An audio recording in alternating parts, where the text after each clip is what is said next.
You would acknowledge that, right? Yes. It would be you that did it, correct? Yeah. Laura, Mesa Police Department. Oh, hey, how are you? Good. You needed to talk to me about something? Well, I just wanted to offer any assistance that I might have. I was a really good friend of Travis's, and I know that I don't know a lot of things, but What have you heard so far? I heard that he passed away and that, I don't know, I've heard all kinds of rumors. I heard there was a lot of blood. When we first arrived on scene and started talking to people, and some of his closest friends began mentioning your name. You know, hey, you need to call her because she probably knows what happened to him, or she possibly had something to do with it. Oh gosh. I needed to talk to you to find out why they would say something like that. A woman who's been charged with brutally killing her boyfriend after he tried to break up with her. She stabbed him, get this, 27 times allegedly, shot him as well allegedly. And Jodi Arias could now be facing the death penalty. Dan and Nancy are standing by to weigh in on the case, but first here's ABC's Ryan Owens with the background. Oh, holy night. That attractive young woman singing Christmas carols behind bars could soon be on death row. This morning, prosecutors will begin arguing that 32-year-old Jodi Arias should die for the especially brutal murder of her one-time boyfriend, Travis Alexander. I didn't hurt Travis. I would never hurt Travis. She may sound soft-spoken, but police say she stabbed Alexander 27 times, slit his throat, and shot him in the head at his Arizona home in June of 2008. Arias pleaded not guilty. I would be shaking in my boots right now if I had to answer to God for such a heinous crime. The two met at a work conference 6 years ago. Jodi says they fell in love, traveled the country together, and to strengthen her ties to the devout Mormon, she even converted. But Travis's friends say after dating a few months, he tried to break it off and told them this.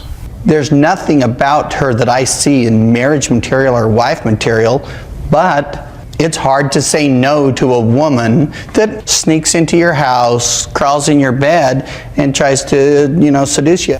Travis's family and friends say Jodi was stalking him in the months before the murder, something she denies. But at first she denied being at his house the night of the murder. Then police found a camera in Travis's washing machine.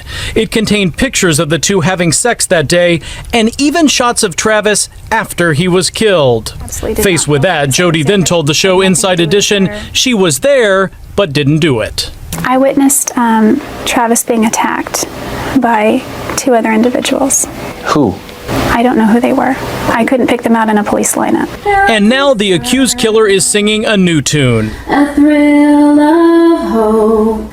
She admits she did kill him, but in self-defense. She claims he was sexually and physically abusive throughout their relationship. It makes me sick because I know her true side. And I ask people to please not buy into the sweet, innocent, personality that she puts on. No jury is going to convict me Why not? because I'm innocent, and you can mark my words on that one. No jury will.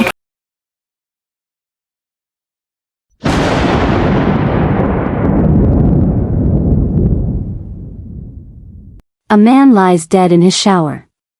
27 stab wounds covering his body. Throat slashed so deeply it nearly decapitated him. A single gunshot to the head. His body won't be discovered for 5 days, decomposing in the brutal Arizona heat. When police finally arrest his ex-girlfriend, she looks the detective straight in the eye and says, "I didn't even hurt spiders. I would never hurt Travis." But investigators have her DNA mixed with his blood at the scene. They have her bloody palm print on the wall. They have photos on his camera showing her naked in his bed that very afternoon. Photos of him alive in the shower just minutes before he died. And most chillingly, an accidental photo taken as the camera tumbled during the attack, showing Travis's bloody body being dragged across the bathroom floor, and a pant leg. Her pant leg. She's trapped. The evidence is overwhelming. Undeniable. So what does she do? She changes her story. Not once. Not twice. What's certain is we don't know what day is our final day here on this earth. But what is certain is that tomorrow is one day closer. He's dead. He's in his bedroom. Okay. In the shower. Okay. How did this happen? Do you have any idea? No, we have no idea. Everyone's been wondering about him for a few days. She said that there was blood. So is it coming from his head? Did he? No, it's all over the place. 3 times. First, she wasn't even there that day. Then, masked intruders broke in and slaughtered him while she watched helplessly. Finally, it was self-defense. He was a violent monster who attacked her, leaving her no choice but to kill. And when her trial begins, this woman, Jodi Arias, will spend 18 consecutive days on the witness stand. 18 days. The longest defendant testimony in Arizona history. She'll describe their sex life in pornographic detail. She'll accuse her murdered boyfriend of being a pedophile. She'll cry on cue. She'll speak in a strange, robotic voice. And millions of Americans will watch, mesmerized and horrified, asking themselves one question: is she a battered woman who fought for her life? Or is she a cold-blooded killer who murdered the man she couldn't have, then lied about it for 5 years? Jodi Arias was born on July 9, 1980, in Salinas, California. She's the sanest, crazy person you've ever met. Jodi Arias looked like the girl next door. He made me feel like a very beautiful person on the inside. I loved my brother very much, and I missed him so much. I see the pain in our faces, and the tears we've cried, and it never stops. She's a sociopath. I know that I'm innocent. God knows I'm innocent. Travis knows I'm innocent. No jury is going to convict me. Why not? Because I'm innocent, and you can mark my words. She grew up in a lower middle-class family with her parents, Bill and Sandy Arias, and 4 siblings. By most accounts, her childhood was troubled. Jodi later claimed her parents were physically and emotionally abusive, that her mother hit her with a wooden spoon, that her father used a belt. Her parents denied this, saying they disciplined their children normally but were never abusive. Jodi was a shy, artistic child who loved photography. She was also beautiful. Long dark hair, striking features. But she struggled in school. She dropped out of high school during her junior year and later earned her GED. In her late teens and early 20s, she drifted. She worked various jobs, as a waitress, a restaurant manager, a photographer. She had a few boyfriends but no serious long-term relationships. In 2001, at age 21, Jodi met a man named Bobby Juarez. They dated for several years. Bobby later described Jodi as obsessive and jealous. What's going on? A friend of ours is dead in his bedroom. We hadn't heard from him for a while. We think he's dead. His roommate just went in there and said there's lots of blood. I didn't go in, but I can give you the phone to someone who went in there. Yes, please, can you? Hello. Hi, so what's going on? He's dead. He's in his bedroom. Okay. In the shower. Okay. How did this happen? Do you have any idea? No, we have no idea. Everyone's been wondering about him for a few days. She said that there was blood. So is it coming from his head? Did he touch No, his head? it's all over the place. Is there any weapons around? I don't know. Not that I saw. I need all of you outside.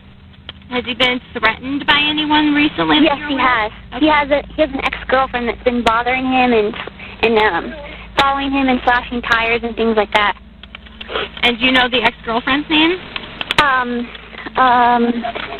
Do you remember? Yeah. What's his ex-girlfriend's name? Ask Taylor. And do you know if he's ever reported it to the police? Her name is Jodi. No, he hasn't reported anything about Jodi's behavior. She would sneak into his apartment through the doggy door when he wasn't home. She would go through his phone and emails. She once called him 70 times in one day when he didn't respond to her messages. When he finally broke up with her in 2003, she couldn't accept it. She slashed his tires. Twice. This pattern of obsessive behavior would repeat itself throughout Jodi's romantic life. But she'd never met anyone like Travis Alexander. Travis Victor Alexander was born on July 28, 1977, in Riverside, California. His childhood was much harder than Jodi's. His parents were drug addicts. His father was abusive. Both his parents were drug addicts. Him and his siblings were raised by his grandmother, actually, and they struggled to get by. They did not have much money. He was a good guy. We went on trips together.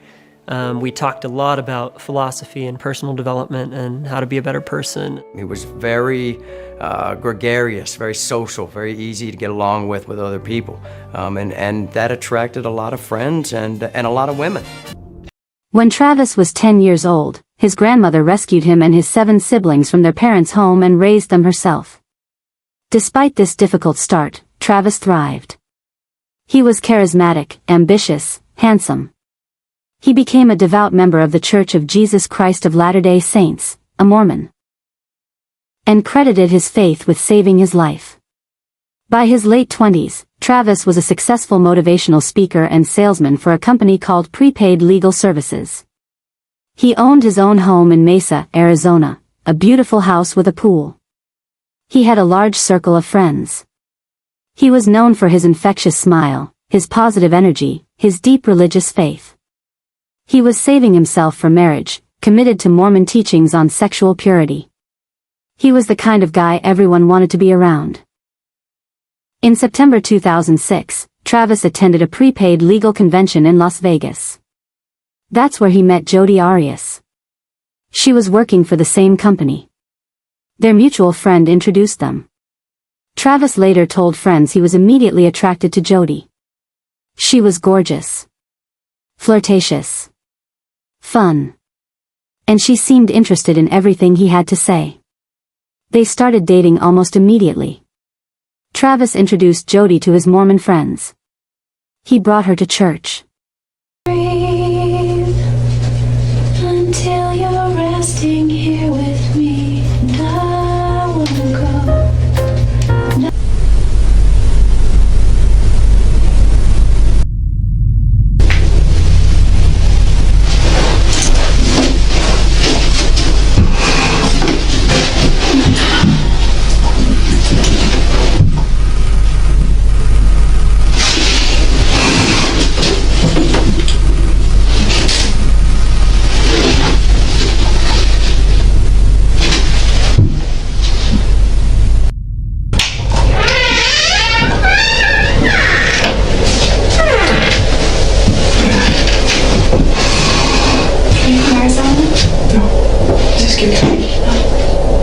Can I get you just to have a seat here?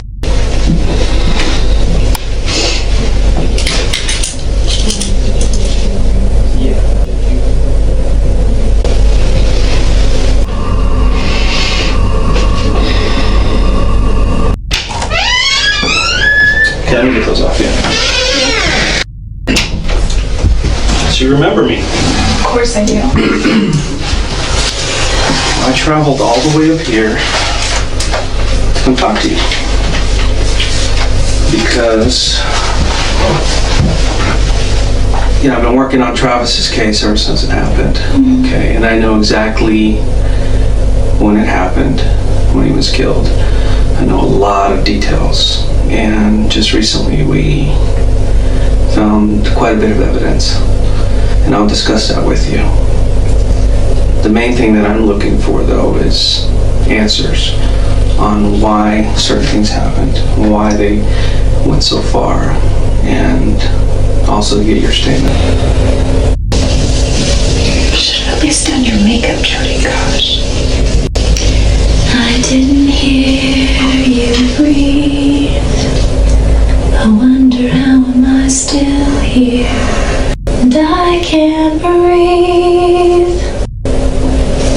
I didn't hear you breathe.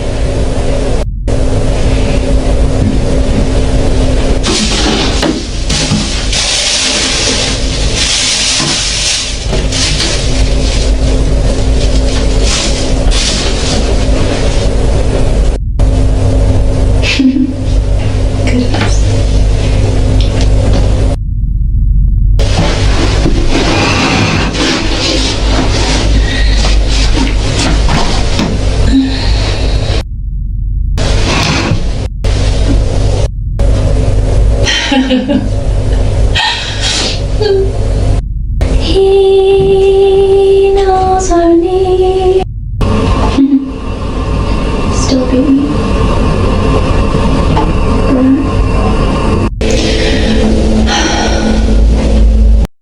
He encouraged her to convert, and in November 2006, Jodi was baptized into the LDS Church.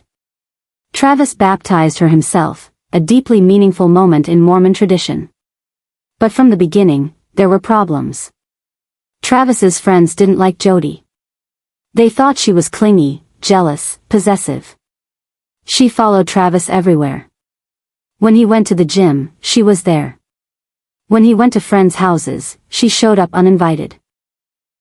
She acted like Travis's wife even though they'd only been dating a few months. And there was a sexual problem. Travis was supposed to be celibate until marriage, that was core to his Mormon faith. But he and Jodi were having sex. A lot of sex. Travis felt guilty about it. He confided in friends that he was struggling with temptation, that Jodi was sexually aggressive, that he couldn't resist her. But he also couldn't bring himself to marry her. His friends and family didn't approve of her. Next morning, he tells me that he's found his wife, and this is the girl that he wants to marry. We got to know each other through hours upon hours of phone conversations. We just discovered a lot of common interests and grew close. Just remember in the winter.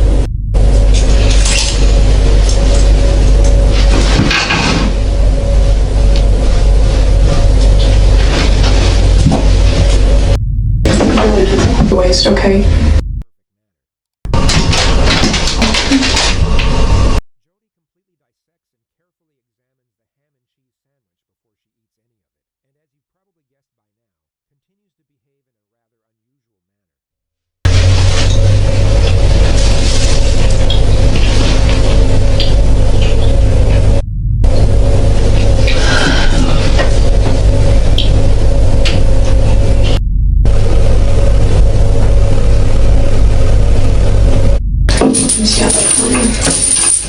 Okay, you ready to go? I think so. I guess that's really all I needed. Sorry. Don't roll the tape yet. Why was he a good traveling companion? Oh, he was a great traveling companion for many reasons. Traveling with Travis was kind of like traveling with your own personal comedian or serenader. I've done this. I don't know. Who do you think killed him? I have no idea. Jodi, you're pretty calm sitting here. How are you managing to stay so calm? Through my faith and through the knowledge of my own innocence. That's the only thing. I would be shaking in my boots right now if I had to answer to God for such a heinous crime. Jodi Arias killed Travis Alexander. There is no question about it. She didn't fit into his Mormon community. She wasn't the type of woman he wanted to spend eternity with. In the summer of 2007, after about 10 months of dating, Travis broke up with Jodi. But breaking up with Jodi Arias wasn't that simple. She didn't accept it. She continued calling, texting, showing up at his house. Travis would tell her to leave him alone, then he'd give in and sleep with her again. It was a toxic cycle. He'd push her away, then pull her back. Friends begged him to cut contact completely. But he didn't. In April 2008, Jodi moved from California to Mesa, Arizona, the same city where Travis lived. She said it was for a job opportunity. Travis's friends believed she moved there to be close to him, to insert herself back into his life. Travis was alarmed. He told friends he felt stalked. By early 2008, Travis was seriously dating other women. He had started a relationship with a woman named Lisa Andrews. He told Lisa that Jodi was just a friend, that they had a past but it was over. But Jodi couldn't let go. She hacked into Travis's Facebook and email accounts multiple times. She sent anonymous emails to Lisa, warning her that Travis was cheating on her. She slashed the tires on Travis's car. Twice. Just like she'd done to her ex-boyfriend Bobby years earlier. Travis was furious. In a text message exchange in May 2008, Travis finally told Jodi exactly how he felt. This is around the time where she became very possessive of him. Like I said, he's one of my favorite trainers in the company. He has a very, very unique way to be able to share the concepts of how to build a successful business in prepaid legal services, and that's none other from Arizona, Mr. Travis Alexander. Give him a hand.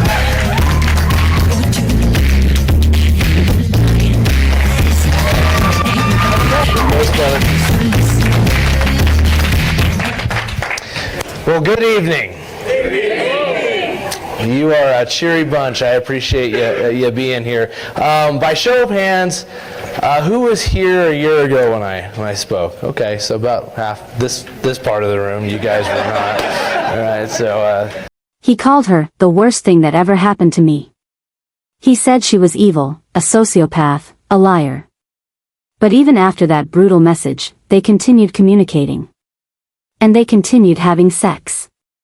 On May 10, 2008, Travis took a different woman, Mimi Hall, to a prepaid legal event in Oklahoma.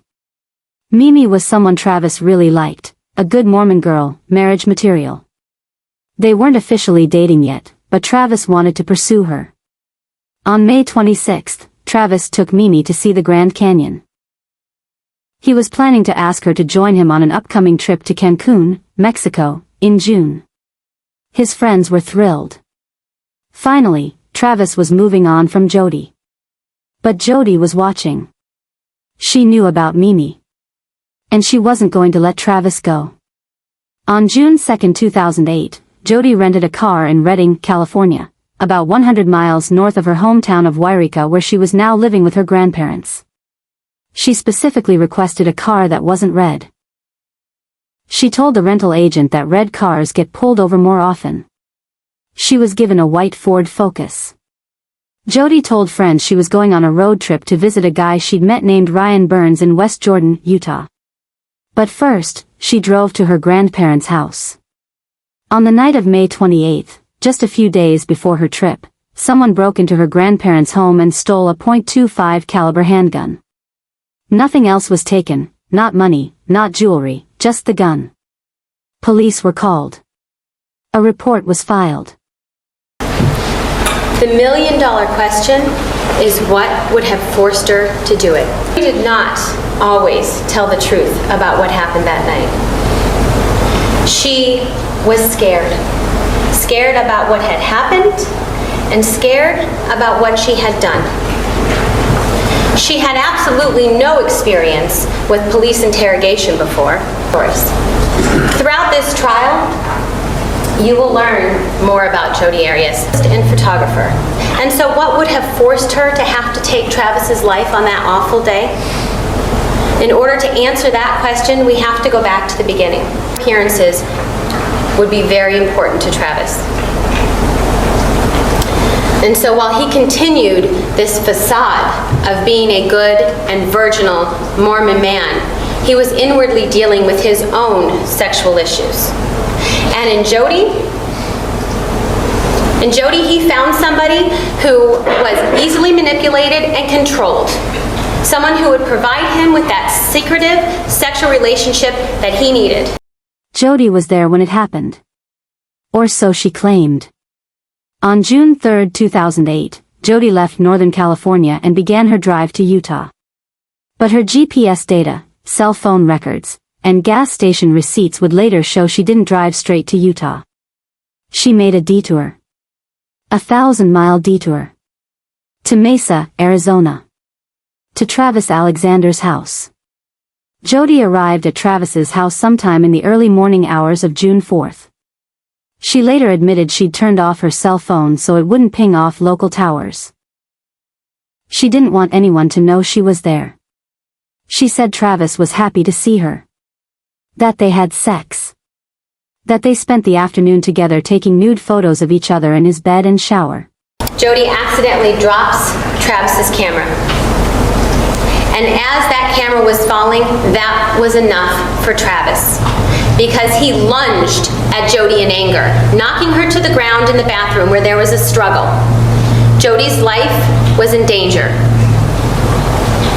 In just a minute from this picture, we go to the next picture. where it's Travis's body. He's clearly injured already in a minute.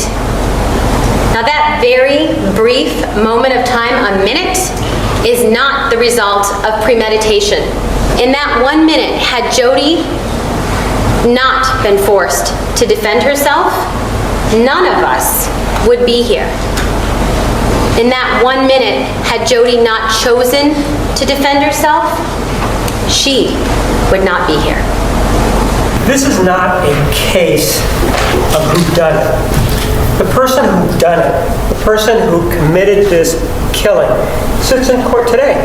It's the defendant, Jodi Arias.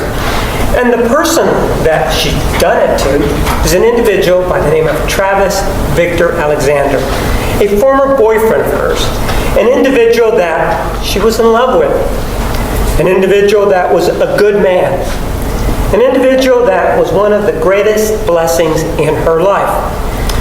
And this love, well, she rewarded that love for Travis Victor Alexander by sticking a knife in his chest.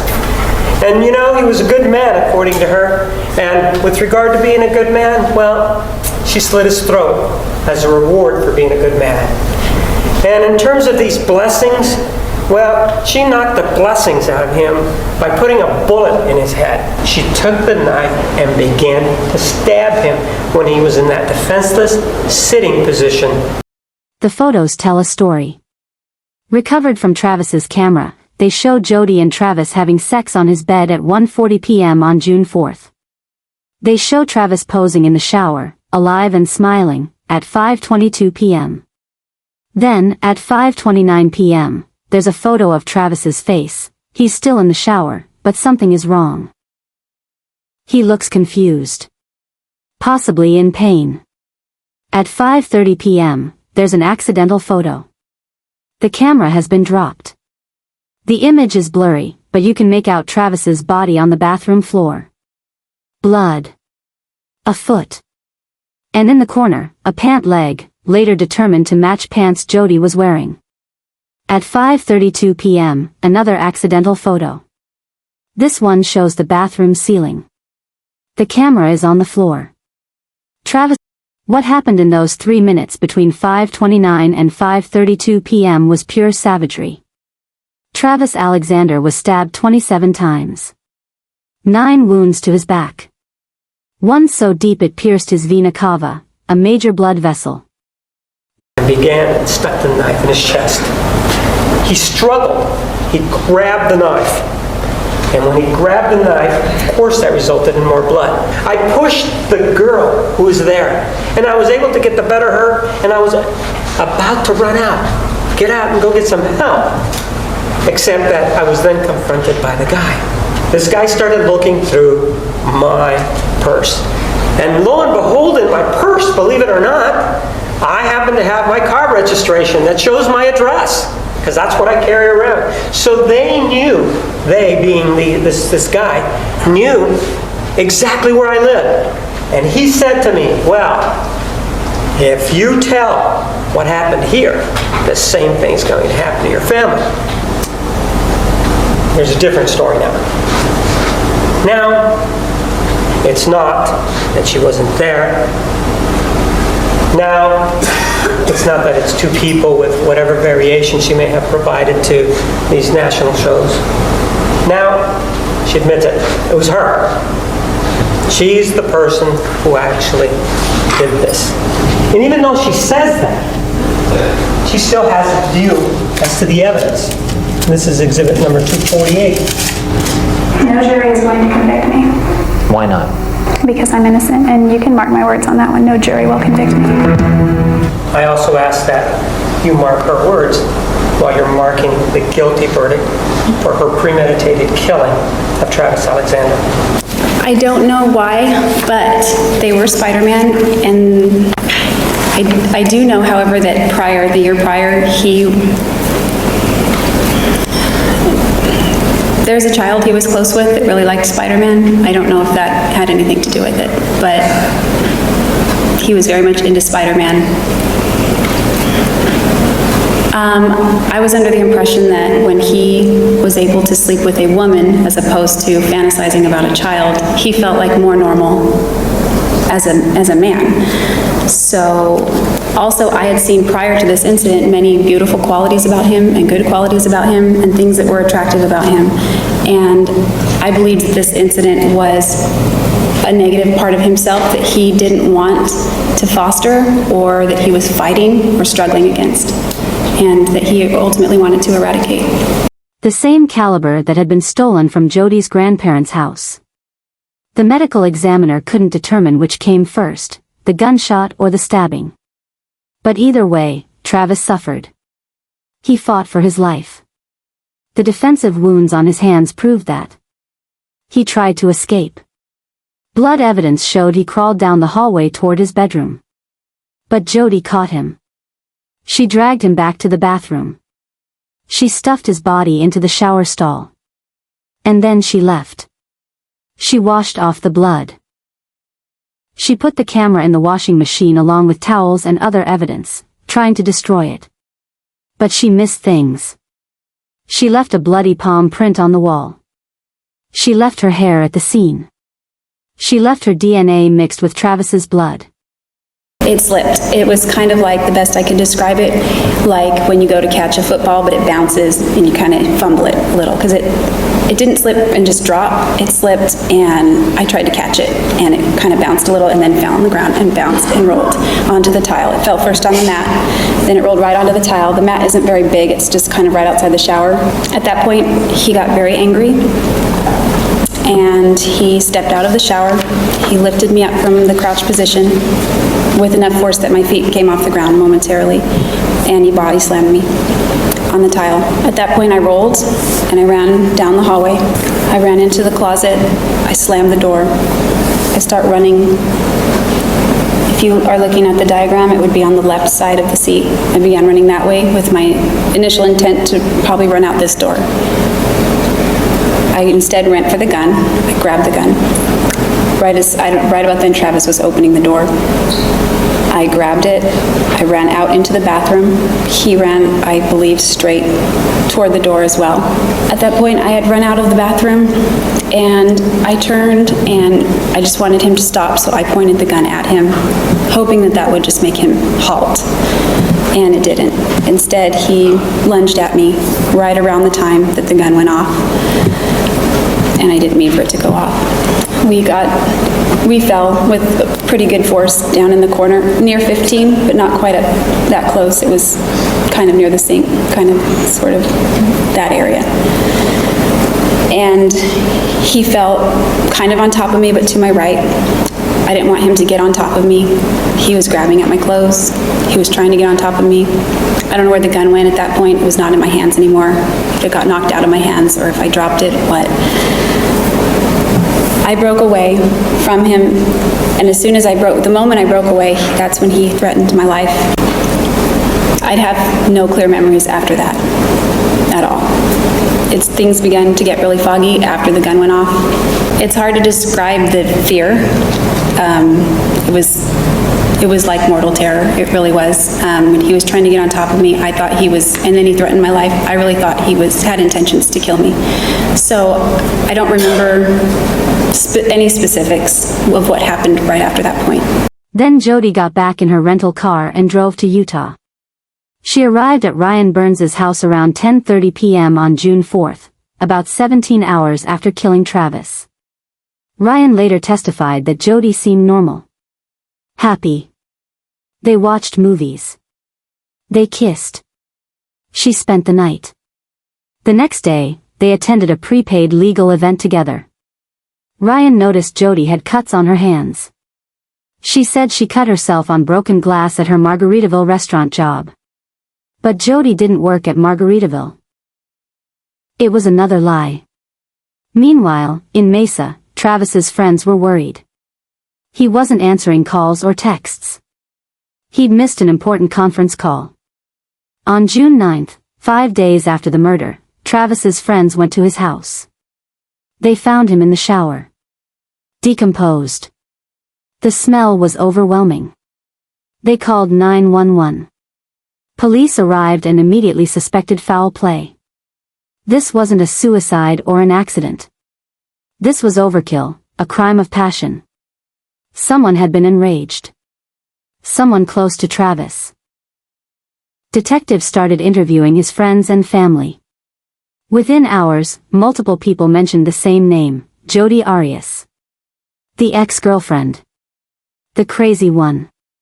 The stalker. Detectives tracked Jodi down in Wairika, California. On June 10, 2008, Detective Nathan Karp called her. He told her Travis had been killed. Jodi's response was theatrical. She gasped. She cried. She asked over and over, who would do this? She said she hadn't seen Travis since April. I didn't want people to know the kinds of things that were going on in our relationship. I felt that if I told police Travis attacked me, I would have to give explanation as to why he attacked me. And if I gave explanation as to why, I would have to go back through the different incidents that we'd gone through and how those things didn't really begin until after I walked in on him. I believe they were related, and I didn't ever want to go there. So it was all convoluted, and I thought that by saying that would open the door to that, to that, to that. And I didn't want to de-edify him. Have you forgiven yourself for not finding another way out of this situation you found yourself in on June 4th? No, I think that if I had just left before any of that happened, I have a million regrets. I mean, I was scared of him and I reacted, but I will always regret everything about that. Do you blame yourself for not taking some other alternative measures? Yes, I think maybe if I had handled the gun properly and I meant to just point it at him, I thought it would stop him. And maybe he wouldn't have gotten as angry as he did. Maybe he wouldn't have threatened to kill me. I don't know. Ma'am, do you remember having a conversation with Detective Flores of the Mesa Police Department back on July 15th of 2008? Yes. And this was the day that you were arrested, right? Yes. And during that time, you told him something, and let's take a look at it right now. And I think you can help us. I would love to help you in any way that I can. Okay. That's not true, is it? I don't know. I guess it depends on what help means. Yes or no? Were you there to help him? I don't know. Were you there to tell the truth?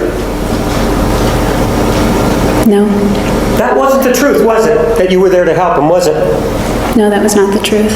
And in fact, you were there for a different purpose. You were there so that he wouldn't get the truth, right? No, I was there against my will. There's nothing that the detective ever did to get you to say whatever it was that you said at the first interview, right? Not that I recall. Well, again, we're with the memory issue.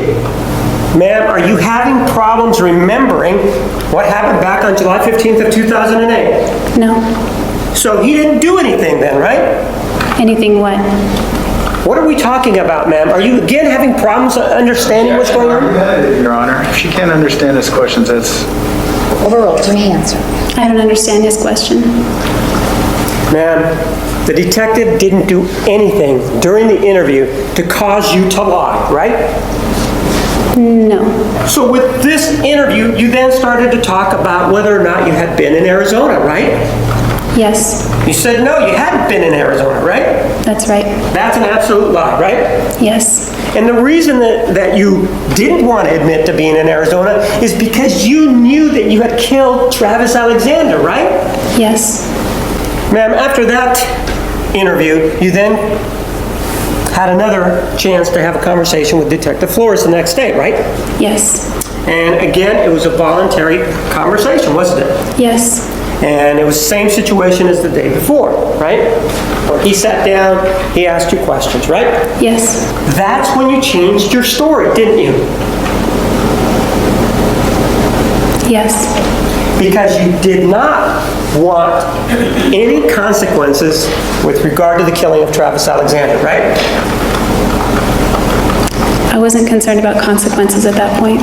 She said she'd been on a road trip to Utah to visit a friend.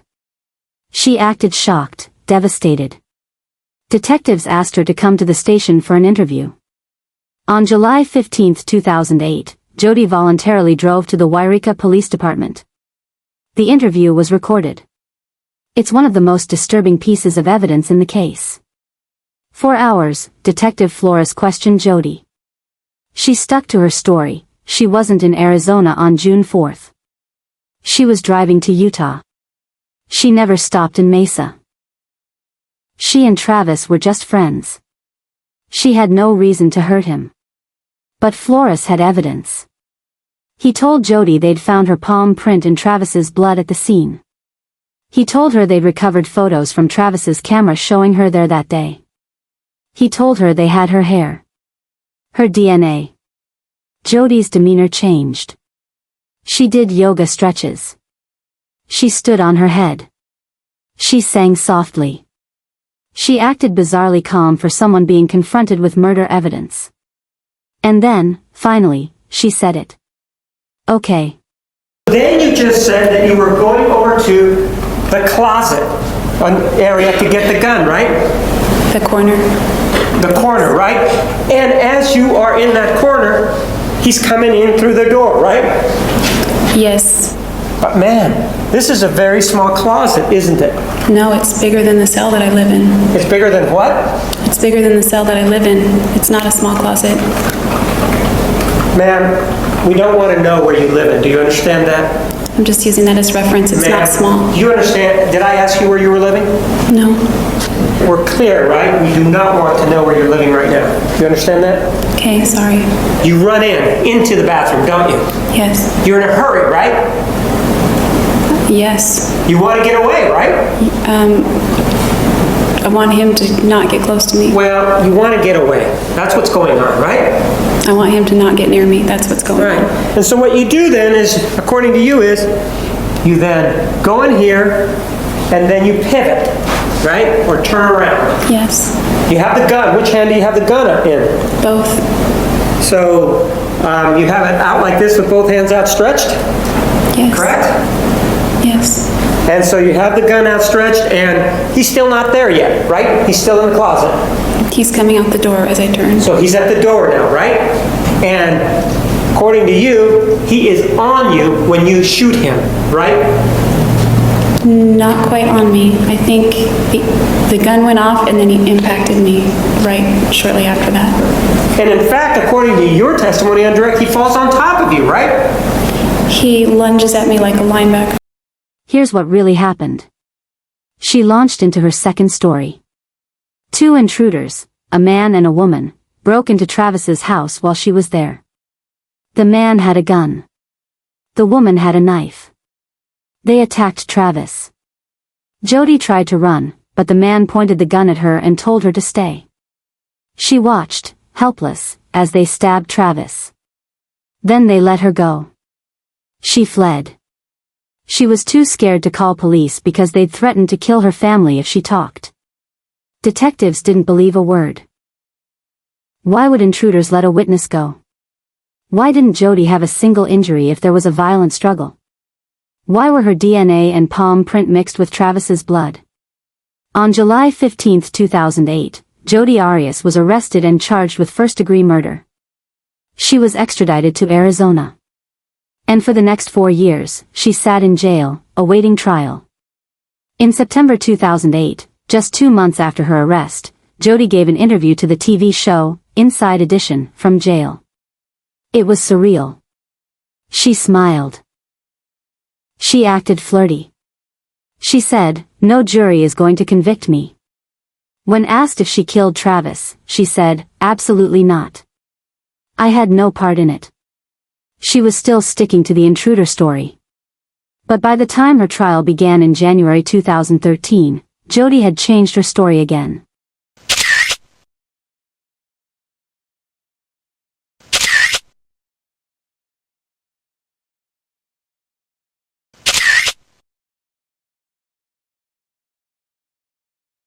As he was running. No, just show me. That's what I'm asking you to do, not talk. Show me. Show me the linebacker pose.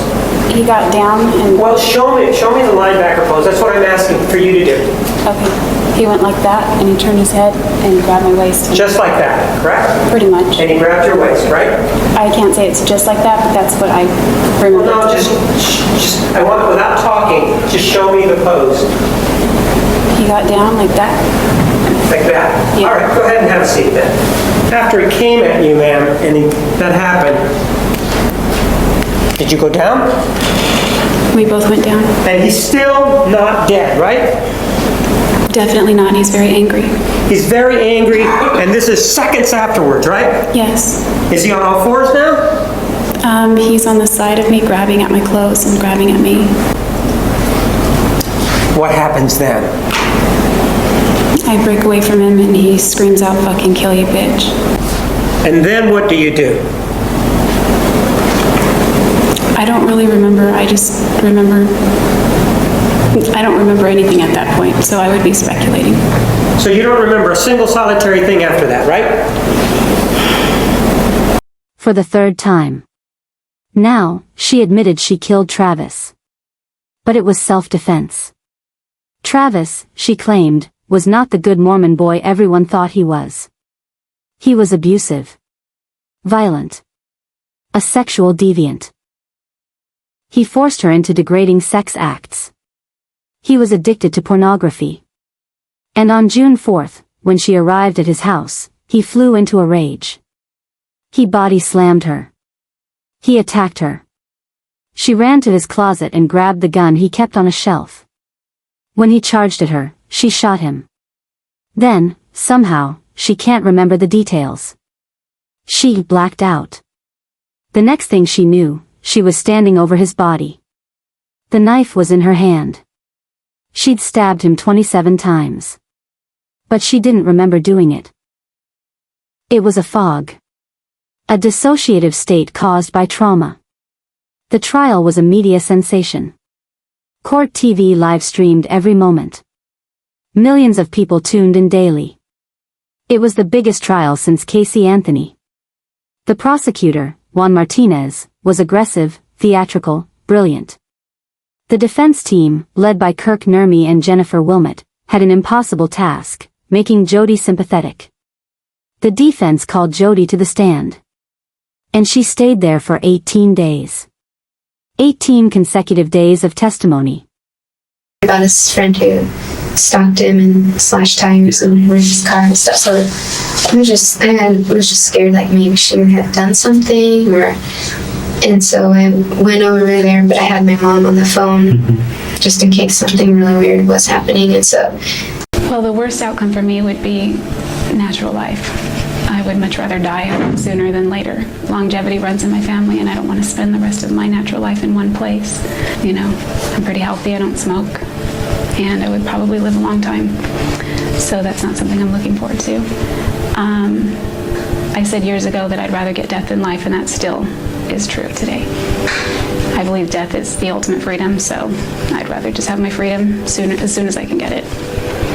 So you're saying you actually prefer getting the death penalty to being in prison? This exhibit 161 is when the camera, according to you, actually hit the ground, right? I don't know if it's hitting the ground as that photo was taken or not. So you don't know how this photograph was taken then, right? It could have been when I was trying to catch it. I don't know. At some point, the camera hits the ground, right? Yes. That's what you told the jury, right? It hits the mat, yes, and rolls to the top. Ma'am, yes or no? Didn't you tell the jury that the camera hit the ground near the shower? Yes or no? No. I said it landed on the mat. Is that near the shower? Yes. Is the mat on the floor near the shower? Yes. And the camera hitting the mat, would that be near the shower? Yes. And you then said that Mr. Alexander became very upset, right? Yes. And that's what started this whole thing out, because he sort of stepped out of the shower and then came after you, right? He picked me up. That's coming after you, isn't it? And according to you, those movements culminated or continued when he grabbed you and put you down on the ground, right? Yes. And as a result of that, you said that you bumped your head or hit your head, right? Yes. And maybe it knocked the wind out of you, right? Yes. And that you were in fear at that point, right? Yes, very much.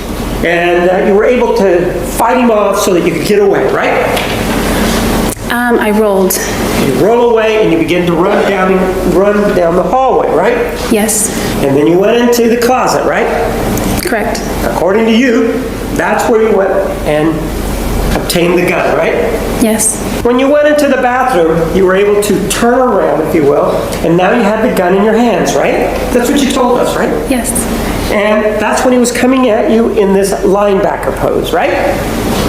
Around that time, yes. And that's when you shot him in the face, right? Yeah, that's when the gun went off. So then, according to you, he fell on top of you, right? It was kind of on top, but maybe more to the right. I don't know, it wasn't directly on top of me. I was trying to prevent him from getting on top of me. And that's when the memory issue started, correct? Right? I'd say that. Actually, man, the way you describe that, it's impossible for the killing to have happened in that manner, isn't it? No, that's just according to you. The longest defendant testimony in Arizona history. She described her relationship with Travis in excruciating detail. She talked about their sex life, anal sex, oral sex, role-playing, how Travis liked to tie her up. She produced text messages and emails where Travis used crude language. She painted him as a hypocrite, a man who preached Mormon values but secretly watched pornography and had deviant desires. Most shockingly, Jodi accused Travis of being attracted to children. She claimed she once caught him masturbating to a picture of a young boy. This accusation horrified Travis's family and friends. There was zero evidence to support it. But Jodi said it anyway, under oath, knowing Travis couldn't defend himself. Prosecutor Juan Martinez destroyed her on cross-examination. He caught her in lie after lie. He showed that her stories didn't match the evidence.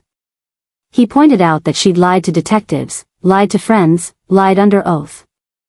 I called you, so I already talked to her, so you can call her back if you want, but it's not necessary. My phone died, so I wasn't getting back to anybody. And what else? Oh, and I drove 100 miles in the wrong direction, over 100 miles, thank you very much. So yeah, remember New Mexico? It was a lot like that, only you weren't here to prevent me from going into the 3 digits, so fun. Tell you all about that later. Also, we were talking about, when we were talking about your upcoming travels my way, I was looking at the May calendar, so I'm all confused. But Heather and I are going to see Othello on July 1st, and we would love for you to accompany us. Let me know, and I will talk to you soon. Bye. End of message. What's going on? A friend of ours is dead in his bedroom. We hadn't heard from him for a while. We think he's dead. His roommate just went in there and said there's lots of blood. I didn't go in, but I can give you the phone to someone who went in there. Yes, please, can you? Hello. Hi, so what's going on? He's dead. He's in his bedroom in the shower. How many people are in the house? Just the 5 of us? 5 of us. Okay, I need all of you outside. Okay. Now, I need to let the officers know what they're walking into, so can you tell me where the blood is coming from? He demonstrated that she'd premeditated the murder, stealing the gun, renting a car, turning off her phone, bringing extra gas cans so she wouldn't have to stop at gas stations in Arizona and leave a trail. He also demolished the self-defense claim. Travis was stabbed 27 times. His throat was slashed. He was shot. The medical examiner testified that the throat wound alone would have incapacitated him. He couldn't have fought back after that. So why were there so many other wounds? Why was he shot in the head after he was already dead or dying? That's not self-defense. That's rage. That's overkill. The most damning moment came when Martinez asked Jodi about the sequence of wounds.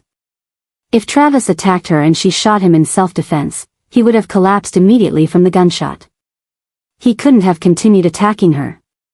The defensive wounds on his hands proved he was still alive and fighting when he was stabbed. So the gunshot must have come last. After he was already incapacitated. That's not self-defense. That's execution. Jodi had no answer. She became flustered. She contradicted herself. She claimed she couldn't remember. The jury saw through her. On May 8, 2013, after 15 hours of deliberation, they returned a verdict, guilty of first-degree murder. The courtroom erupted. Travis's family sobbed with relief. But the trial wasn't over. Arizona is a death penalty state. The jury had to decide. Should Jodi Arias be sentenced to death or life in prison? During the penalty phase, Travis's family gave heartbreaking victim impact statements. His brother Stephen said, "I'm not angry anymore. I'm just sad that I'll never see my brother again." Travis's sister Samantha cried as she talked about how much Travis loved his nieces and nephews, how he'd always wanted a family of his own. The defense brought in witnesses to humanize Jodi. Family members, a psychologist who diagnosed her with PTSD and borderline personality disorder.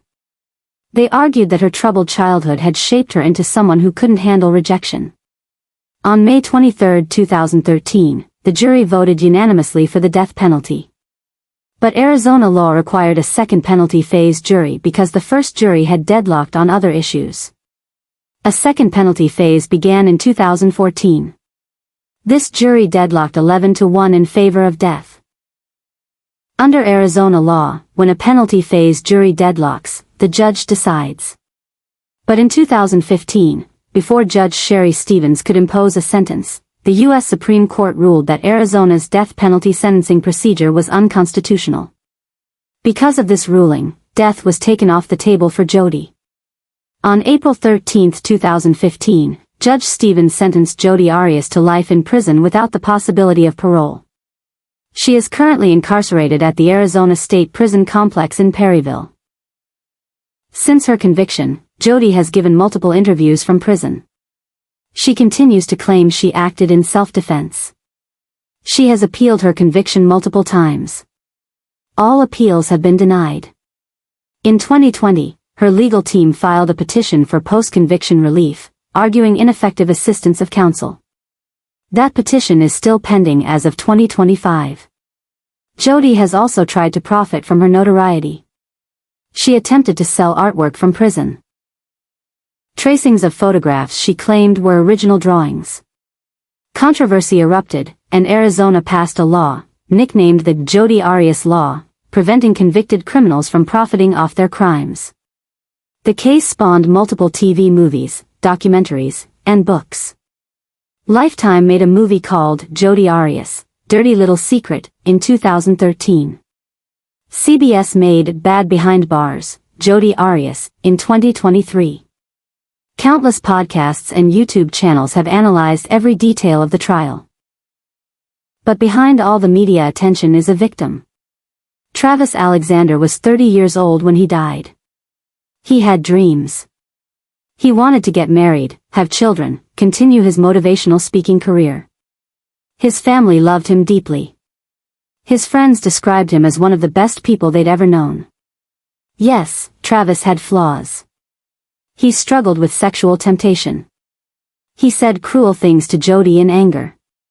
He engaged in a toxic on and off relationship that he should have ended cleanly. But those flaws didn't justify what Jodi did to him. No one deserves to be stabbed 27 times. No one deserves to have their throat slashed.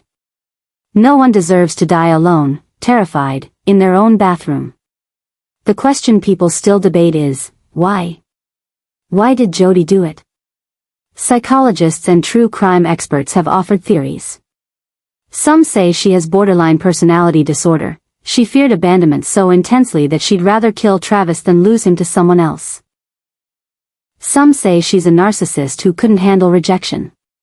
Some say she's a psychopath who lacks empathy and remorse. Prosecutor Juan Martinez believes it was simple, jealousy and rage. Travis was taking another woman to Cancun. He'd finally moved on. Jodi couldn't accept it.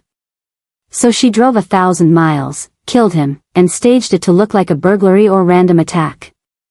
When that didn't work, she blamed intruders. When that didn't work, she claimed self-defense and dragged Travis's name through the mud, painting him as an abuser and a pedophile. Whatever the psychological explanation, one thing is clear. Jodi Arias is exactly where she belongs. In prison. For life. She will never walk free. She will never manipulate another man. She will never hurt anyone again. Travis Alexander's family visits his grave regularly. They've created a foundation in his name to help abuse victims and promote positive thinking. They want Travis remembered not as Jodi's victim, but as the loving, charismatic, faithful man he was. And every year on June 4th, they gather to remember the day their lives changed forever. The day Jodi Arias murdered someone they loved and then lied about it for 5 years. The day a beautiful smile was erased from the world. The day evil showed its face, and that face was Jodi Arias. What I want to do is just get to the bottom of it. Everybody wants to know. Okay. And,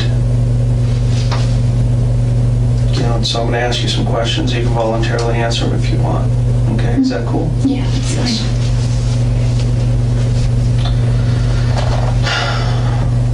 There was some question about you being,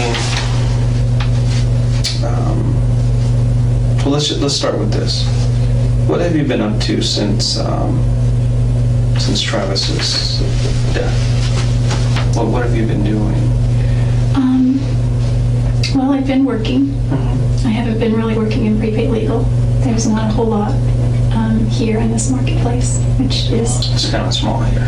It's small here, and really that could be seen as an opportunity rather than a hindrance, because that just means the market is untapped in a large way. So I could have if I wanted to, but I'm kind of like a deer in the headlights when it comes to prepaid legal, and I just have the fear of just approaching people.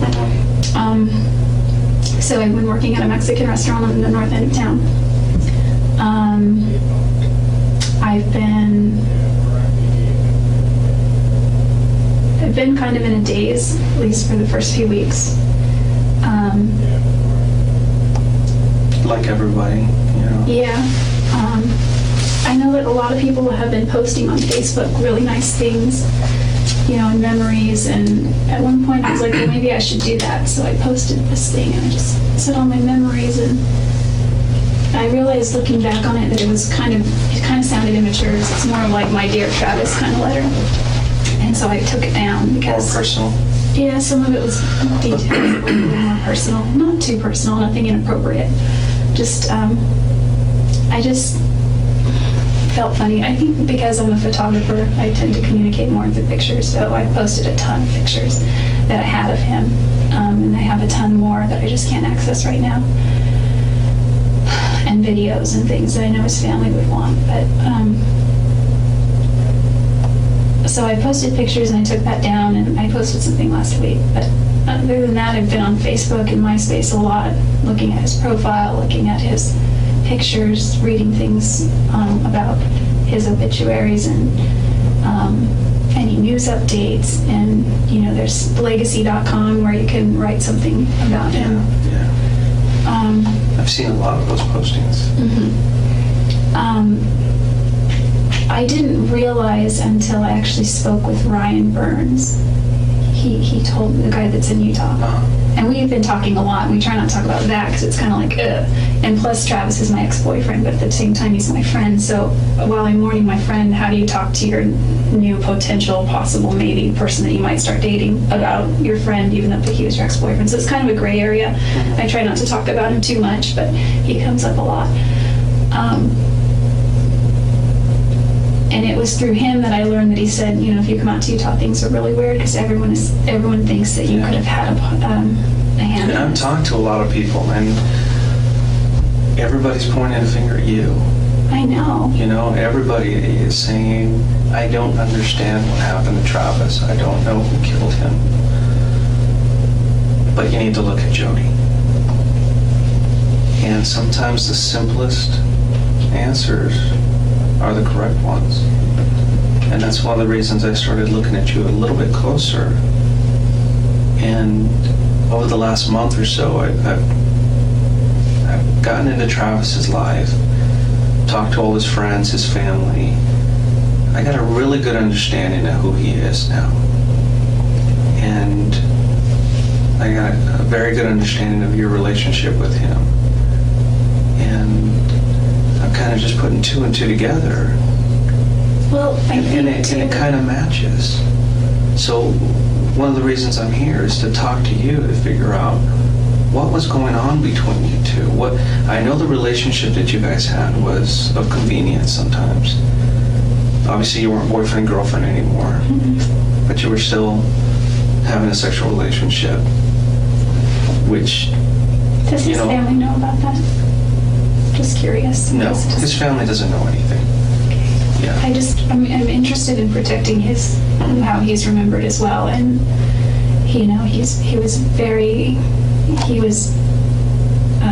Well, I'm sure if Travis could speak right now, he wouldn't care what people thought about him, because they knew who he was. Okay, a sexual relationship here or there, because of the fact he was a member of the church, really doesn't matter. A couple times I asked him. Whole range of things. Yeah, I think in the broad scope of things that could be right. I just think that the reason I care about that is because he was adamant about that. And a couple times we prayed about it, didn't work, or we didn't stick to our guns on it. And one time a girlfriend of mine just said, why don't you just go to your bishop and talk, and ask Travis the same. And I talked to him about it, and he got really angry. He said, I've already had problems with this in the past. I'm embarrassed by it. I don't want to go to my bishop. And so we just kind of stopped for like a few weeks, and then that must have been I think that was August, and then it just resumed. Well, the way Travis thought, by getting into his head and everything that he's written in his journals and everything I found out about him, he truly had feelings for you. And for some reason, he felt that the relationship between you and him was somewhat unhealthy, but he couldn't stop it.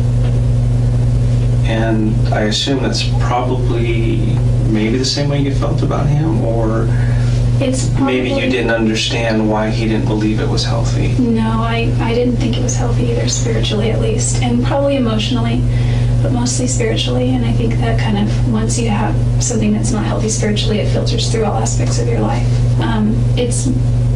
It's one of the main, there were three main reasons I moved back to Wairika, and one was I was in financial dire straits. I was not getting ahead, things were not working. Everything in Arizona was like, except for the wonderful friends that I made in my ward, and the opportunity. It's like the Mormon land of opportunity there, which is awesome, but except for all that, like every sign was pointing, just go, I wasn't able to hold a job, and that had never happened before. Too much of my nightlife was about him. He would text me and, hey, I'm getting sleepy, ... This is a bunch of Z's, and that was his code to like, come on over kind of thing. The coast is clear, So, and that was just, I lived 5 minutes away, maybe 10, depending, and it was just too convenient and too easy, and it was fun, and we had fun when we were together, and so it wasn't healthy, and I totally agree with that. So that was one of the reasons. Well, financially, I wasn't doing well. I missed my family. I moved away shortly after high school, and I come back to visit, but I realized over the years I've missed out on a lot of things. My little brother and sister, I missed out on just their karate or their baseball or cheerleading or just whatever. And my dad is not doing well. He doesn't think he has very long to live, but he always says that. It's been that way for like a decade. He's still here, thank goodness. My grandparents aren't getting any younger, and I just have an awesome family. And I wanted to be able to just be here for a little bit and regroup financially. I owe my parents a lot of money, and I owe my grandparents a lot of money, and I owe friends money. I owe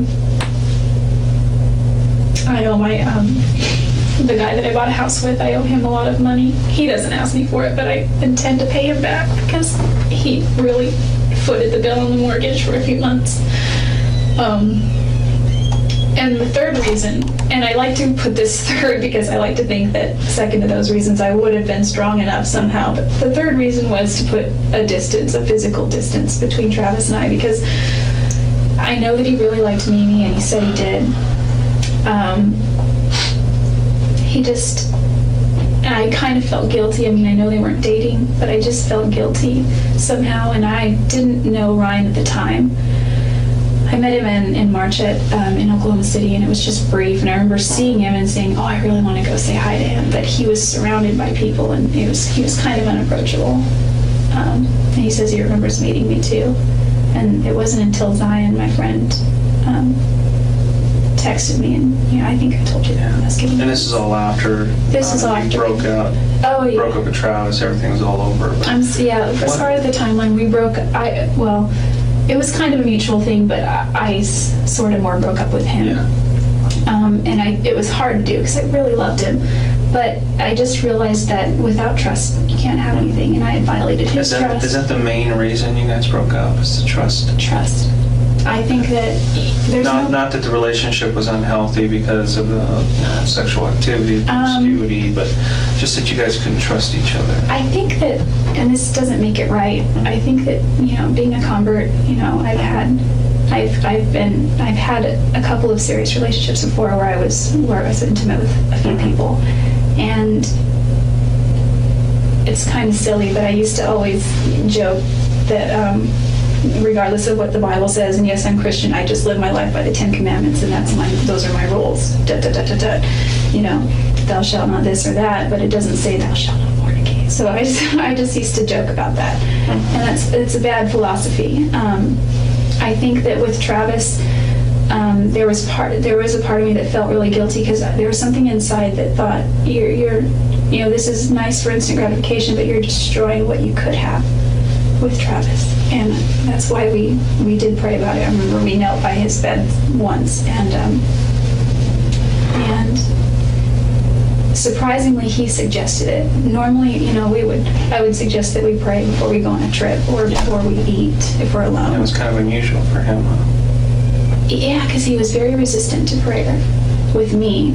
I mean, I think in church it would have been fine, and I feel that maybe because we were driving away the Spirit constantly. Or maybe he felt that by inviting the Spirit, he would feel guilty about later on in the evening, or I don't know what the deal was. Or the excuse he used was because I'm a convert, I need more practice saying prayers. He's like, so I'd say, will you say a prayer? He's like, why don't you say a prayer? Why don't you say a prayer? Why don't you say a prayer? So we'd go back and forth, and it's just one time when I was on a trip with Havasu Pi, we were all getting on the road, and I think it was with Dan Freeman and his sister Desiree, and they were all like, Jodi, will you say a prayer? And I said, sure, and Travis was like, anyway, I didn't want to argue with them. So, anyway, what was I saying? Well, he's, the whole trust issue keeps coming back into my mind. That was the big reason. He was a big time flirt, and that's the one thing everybody says about him. He flirts a lot. Does he mean anything by it? No, not really. That's just who he is. He did have, girlfriends here or there, and he was at a point in his life where he wanted to really start settling down. He felt like he needed to kind of grow up, become a husband, become a father. That time had come, and he felt that time had come and gone, and he was falling behind.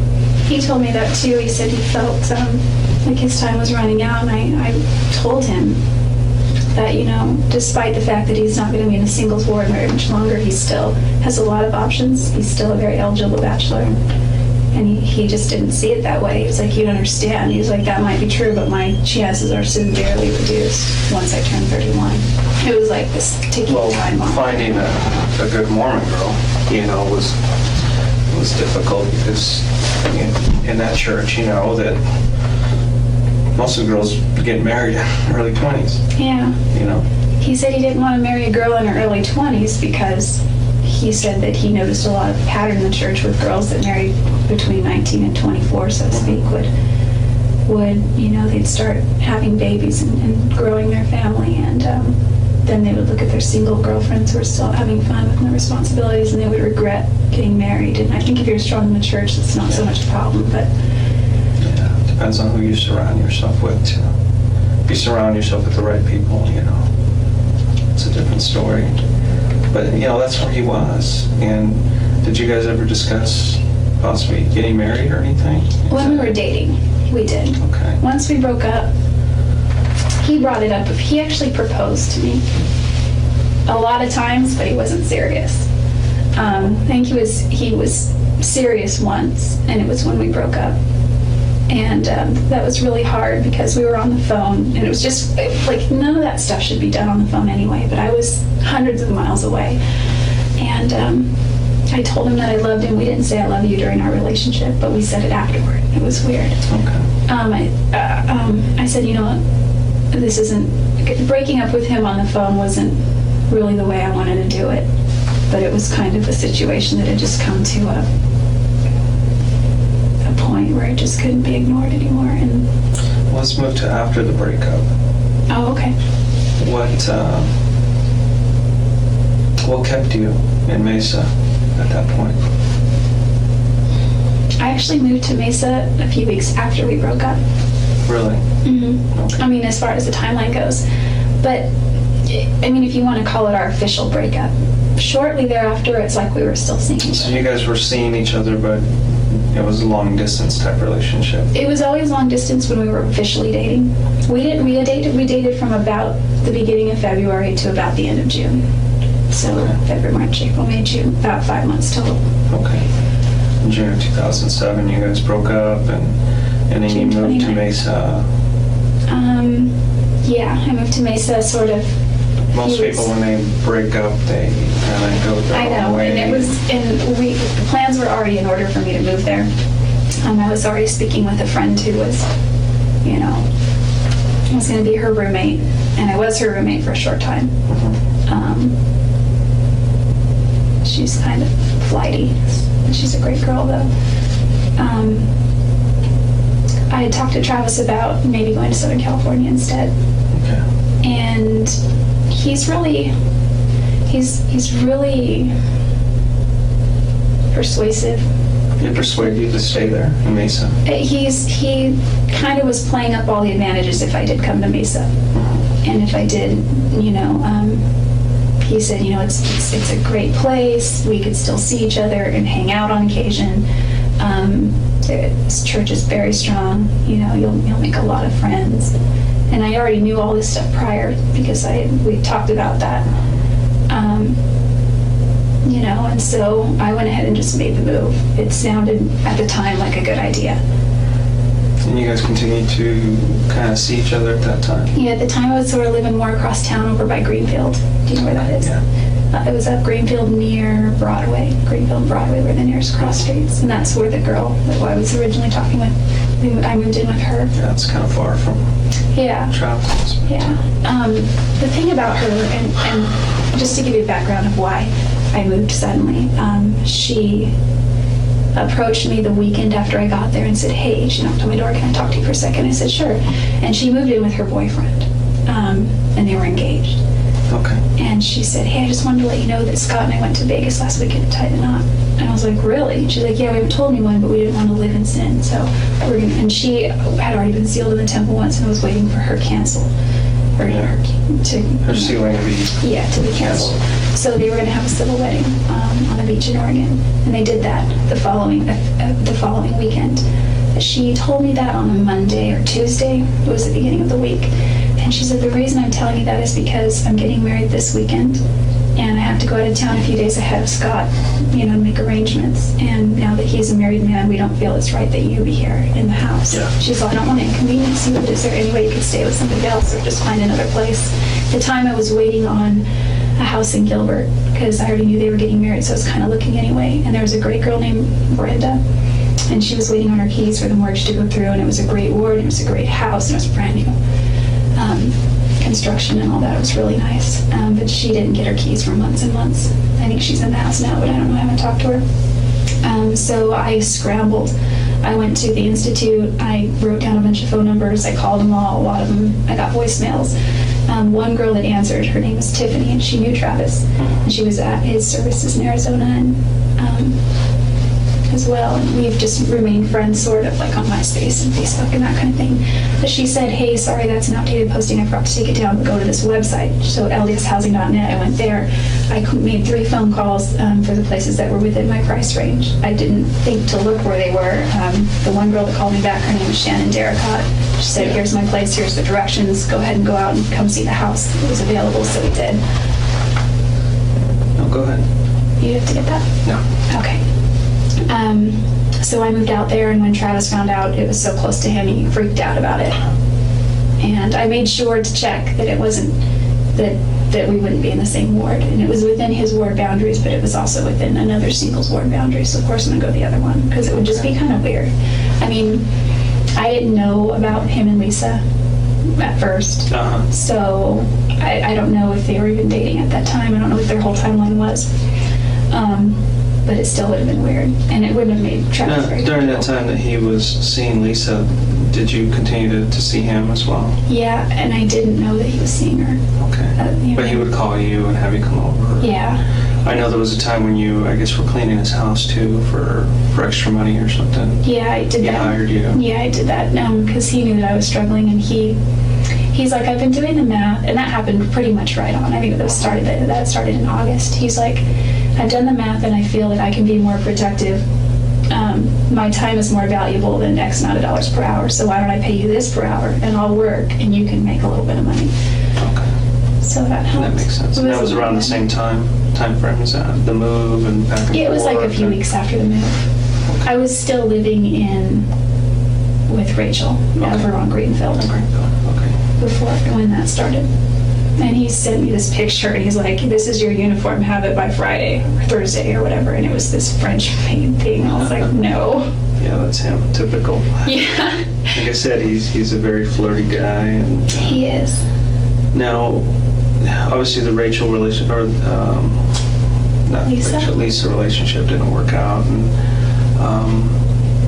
then there was a time period he really wasn't seeing anybody, and then Mimi came into the picture. What did you think about her? I didn't know a lot about her. She seems like a really nice girl. He showed me her picture on Facebook. I don't think she had a lot of pictures on there. He said that he's not sure why, but he's pretty sure that she could be it. And I was happy for him. I didn't find out about Lisa. This conversation you had face-to-face with him? Yeah, it was in his room. And he had his laptop, just on his bed. I didn't find out about Lisa until after we had this conversation where we decided to all just come clean. And that was quite a conversation. Because I was never unfaithful, but when we started dating, that timeline around February. The reason I remember February is because he had told me in December, go date other people kind of thing. And so I did. It was January 10th that I went on a date with my friend John for lunch. We just went out and had sushi. Nothing romantic happened. We didn't hold hands. We didn't kiss. I think we hugged. And I guess it was considered a date because he asked me, and I accepted, and he paid for it. And that was in Pasadena. Yeah, if he pays for it, it's a date. Yeah. That was in Pasadena, and the following evening I went out with my friend Abe, and he drinks. He just got like a Maker's Mark, I think, was his drink, and I got cranberry juice, and we just talked forever about it. He talked about politics, which One of these guys in the Marine Corps or something? They're both in prepaid legal. John Dixon is not in prepaid legal anymore. He's moved on to other ventures. No, but the Marine Corps, are they in the service at all? No. Okay. Abe is he's a little bit older. He's just sort of a businessman. Okay. Has a background in, I don't remember, production. And this is during the time that you guys were broken up, or still kind of going I'm out? sorry, this is before we started dating. Okay. And the reason I say this is because he told me a few times, he told me during that conversation too, that he's like, you seem to have a very convenient timeline for when we started dating. Because I used to ask him, like, when did we actually start dating? Because I figured if we ever made it to a year, we might as well celebrate it. And he's like, I'm not really sure. And the reason I think it was February 2nd is because do you know of Chris and Sky Hughes? Okay. I used to spend a lot of time at their house, and they're a wonderful family. And Sky she's somebody that I really opened up to, and I told her a little bit how I just wasn't sure about Travis at the time, and I wasn't sure what's going on there, and she wrote in this long letter, or she didn't write a letter, Travis wrote the letter, but she kind of got on his case, and they told me all kinds of things about Travis that I wasn't aware of. What kind of stuff are you talking about?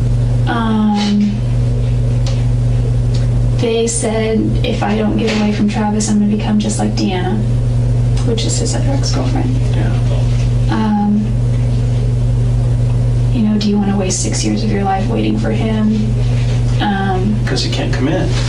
He still tells Deanna, I love you, and I was like, what? And that kind of thing. Yeah, and I truly believe he does love her still. Oh, he does. Travis had he's what you call a player. You know what that means? Yeah. He kind of He doesn't pulls intend girls to hurt anybody, in, though. but he can't make a commitment. He portrays himself to be a certain way, but he's really not. Okay. He portrays himself to have a lot of money. He's not. He doesn't have a lot of money. He's got a lot of things. He told me the first night that I met him, or it was the second night, it was at the MGM Grand. He invited me to this executive director banquet.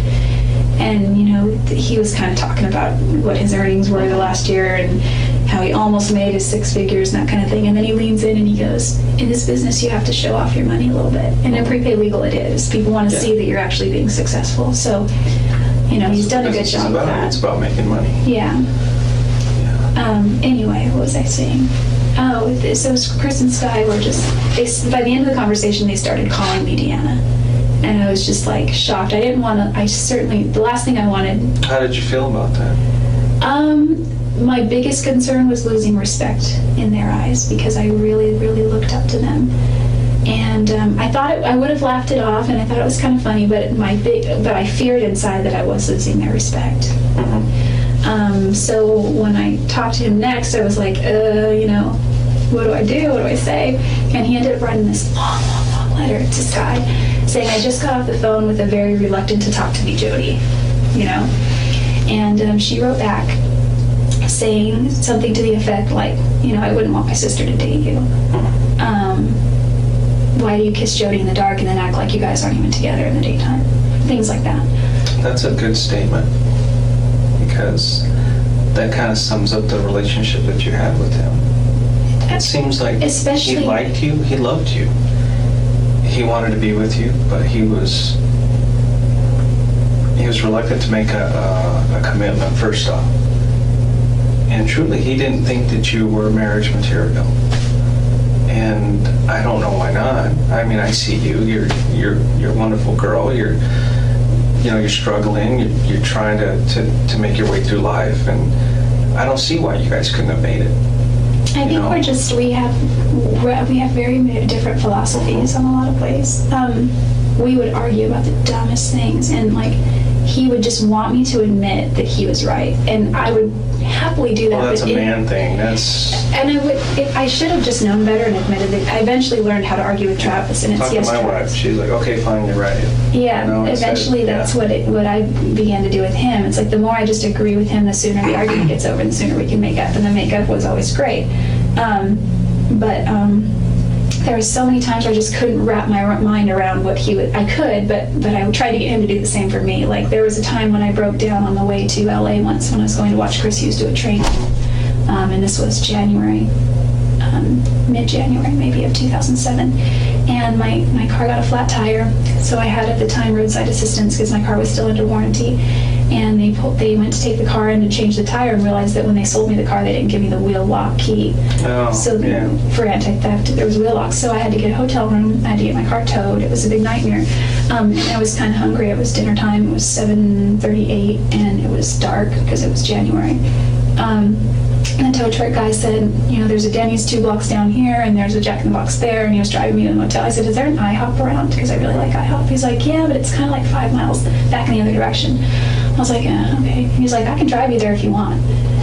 And I was like, he's like this short Mexican guy, and he seemed really harmless, and I was like, okay. And he, and I asked him about his life, and he had a wife and kids, and so he wasn't flirting, or he had a girlfriend or something, I don't remember. Just trying to be nice to you. Just being nice. And so I ended up telling him, and he didn't ever bother me or ever say anything inappropriate, and then he drove me back and dropped me off, and that was that.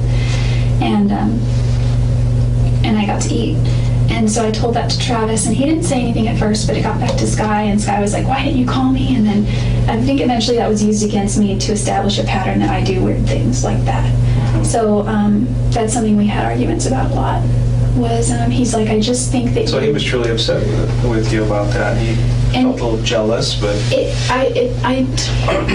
He told me once that he was a little bit jealous when he found out that I went on those dates. He's like, but I know we're not dating. And he's like, I guess I am a little bit jealous. But with these other incidences, he said it just concerns him. Because he thought that I would get myself into a situation where I'd get hurt because I have that sort of attitude. And I was really, since I joined prepaid, I've been really trying to break out of my bubble and do things that are a little uncomfortable as far as talking to people. And, I made a resolution this year to overcome a few fears that I have that I'm really scared of. So I think that by getting into that a little, then I can, overcome some of that. But he did act jealous, but he wouldn't say he was jealous. He would just say but he he would was tell other people about it. What do you mean? Did he tell Sky Hughes? Oh yeah, I guess I may have told Sky about that. But they probably had a conversation with him, and he probably voiced his opinion. They had about how many he didn't like it. conversations. I know that him and Sky had a lot of fights and arguments, and I was the root of that a lot of time. But I think, all in all, they, especially more recently, they got along a lot better. I think she gave him a really hard time about our relationship. So that's one of the reasons he really wanted to keep it under wraps. So, moving over to his trip to Cancun that he was going to. When did you first find out about that he was going with Mimi? Oh, I found out about that at his memorial services on Monday. It was the Monday night memorial service. So you didn't know that he was going to Cancun?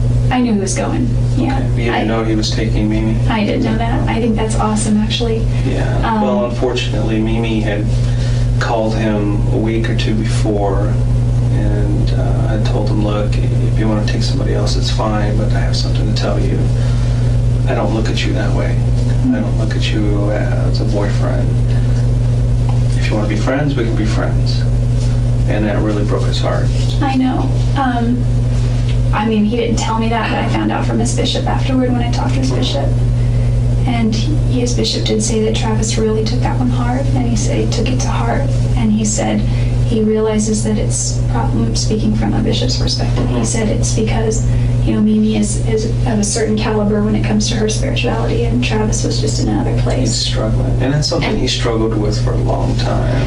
Well, I feel responsible for that partly. Why do you feel responsible? Because I wasn't, I had moved away, but I had participated with him in so many things that kept us both down spiritually for a long time. If I had just cut ties completely, I could probably be married right now.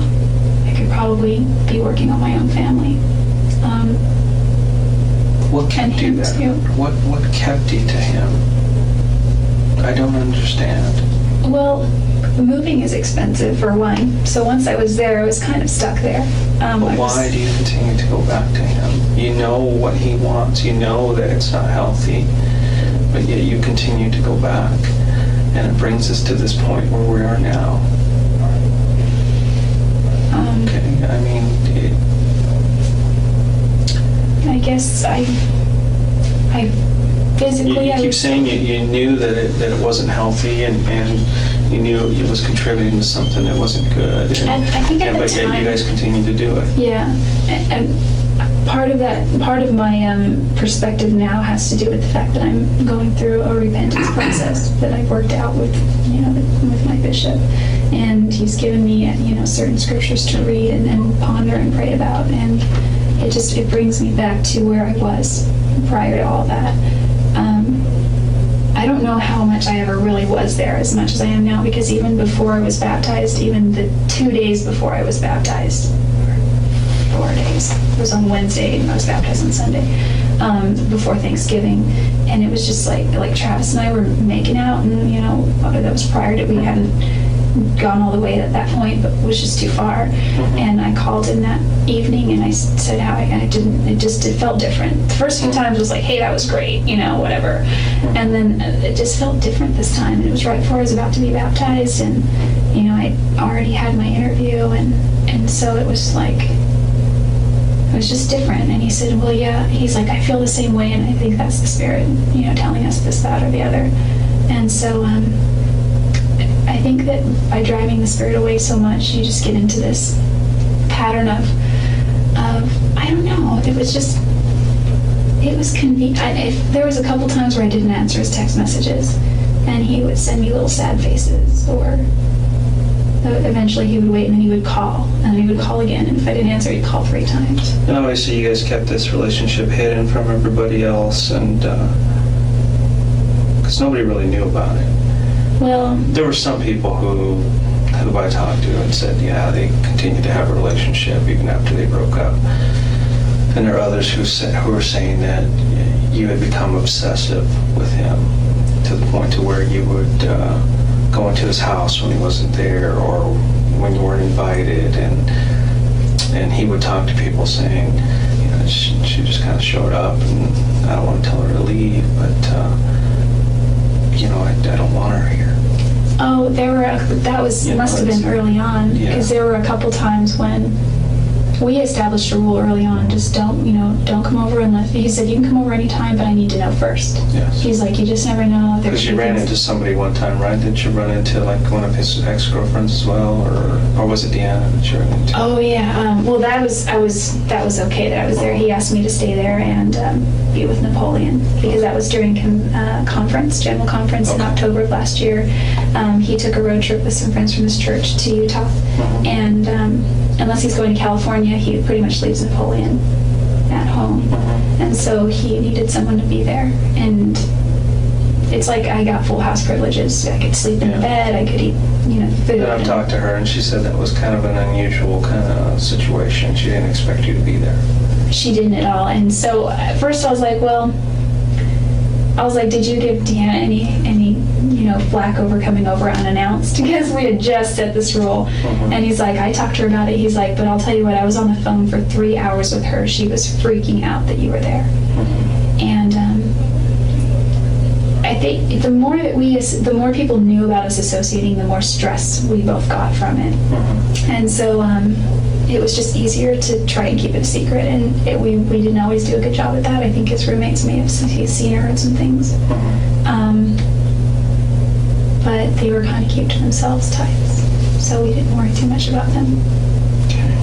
There was actually one roommate, John Hepworth, who ended up remarrying his same wife and moved back to Utah. And I was cleaning his house one day, and John told me, he's like, Travis is dating. And I said, okay. And I assumed he was, going on dates and things. He's like, no, he's really trying to date. And I said, okay. And he's like, he's desperate to get married. And I said, I know, that's true. And he's like, I just wanted to tell you that because I don't think he's being honest with you. And I was like, okay. So that night, I confronted him about it, and we had a really big fight. And it was also, just a bunch of things were thrown in the mix together. And then he said, listen, I'm not dating anyone. But he was very angry at John for getting into his business. He told John in a very nice way, I think, hey, I know that you probably have good intentions, but just, mind your own business kind of thing.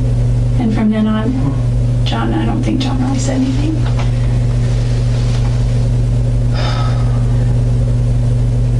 And that was in October, I think. You've kind of given me a really good rundown of your relationship and how you guys thought of each other and stuff. And I was pretty close to right on with my theory on how you guys, why you continued to see each other and what was going on during that time. I think there's some other things that you're not telling me. I think maybe the jealousy probably continued even after the fact that you moved away. For instance, was it the week of the first week of June?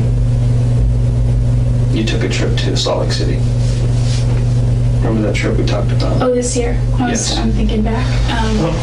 Yeah. You had left, I think it was like a Monday. I left Monday, June 2nd. Monday, June 2nd, in morning or afternoon or something. I can't remember what, late morning. I think it was morning. Okay. And you'd gone down to Redding and rented a car. Where did you rent that car? The Redding Airport. Okay. Do you remember what car company it was? I don't remember the rental company, but I remember the make and model. It was a Ford Focus. Yeah, I got that from other people in Utah. They said you showed up in a Ford Focus. It was white, 4-door. No cruise control. I like road trips. Cruise control is really good. You don't remember what company it was? Who rented Maybe. it? I did. Was it with your credit card? Yeah. Okay. Yeah, I could look it up. And so you took a trip and you decided to go to, instead of going over to Utah, you went straight out to Los Angeles area? I went to Santa Cruz first. Santa Cruz. Okay. And then I stayed the night in Monterey. And the next day I drove to Pasadena. Okay. Waiting for Laura to call me back. You didn't contact her at all? She contacted me finally after I'd already left LA. It was too late. You'd already left at that point. And we had plans to do that again this week. And which route did you take from?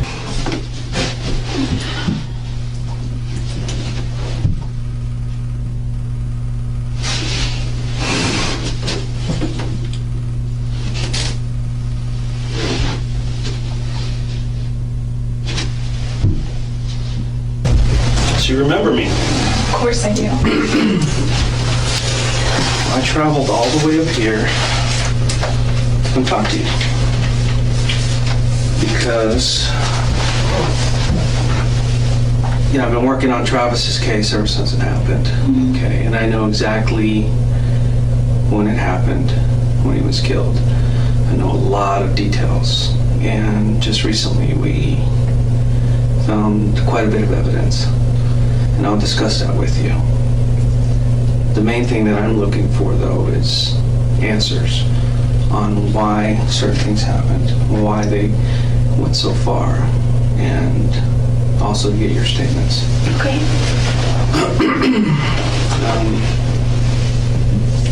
A lot of details on this case that haven't been released to the public and not even to Travis's family. And those details are known only by us and the person who did it. Okay, and that's one of the reasons I'm here, is because I believe that you know some of these details. Okay. And I think you can help us. I would love to help you in any way that I can. Okay. Because we're here at the police department, the sheriff's department here in, was it Siskiyou County? Siskiyou. That's what it's called, okay. And you're considered under arrest or detained. You're not free to go. And obviously you guys kept this relationship hidden from everybody else, and because nobody really knew about it. Well, There were some people who I talked to and said, yeah, they continued to have a relationship even after they broke up. And there are others who were saying that you had become obsessive with him to the point to where you would go into his house when he wasn't there or when you weren't invited, and he would talk to people saying, she just kind of showed up, and I don't want to tell her to leave, but I don't want her here.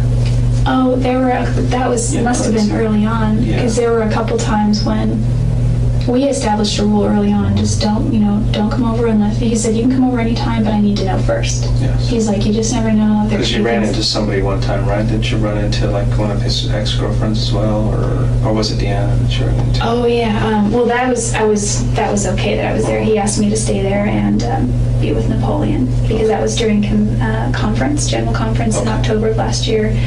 He took a road trip with some friends from his church to Utah, and unless he's going to California, he pretty much leaves Napoleon at home.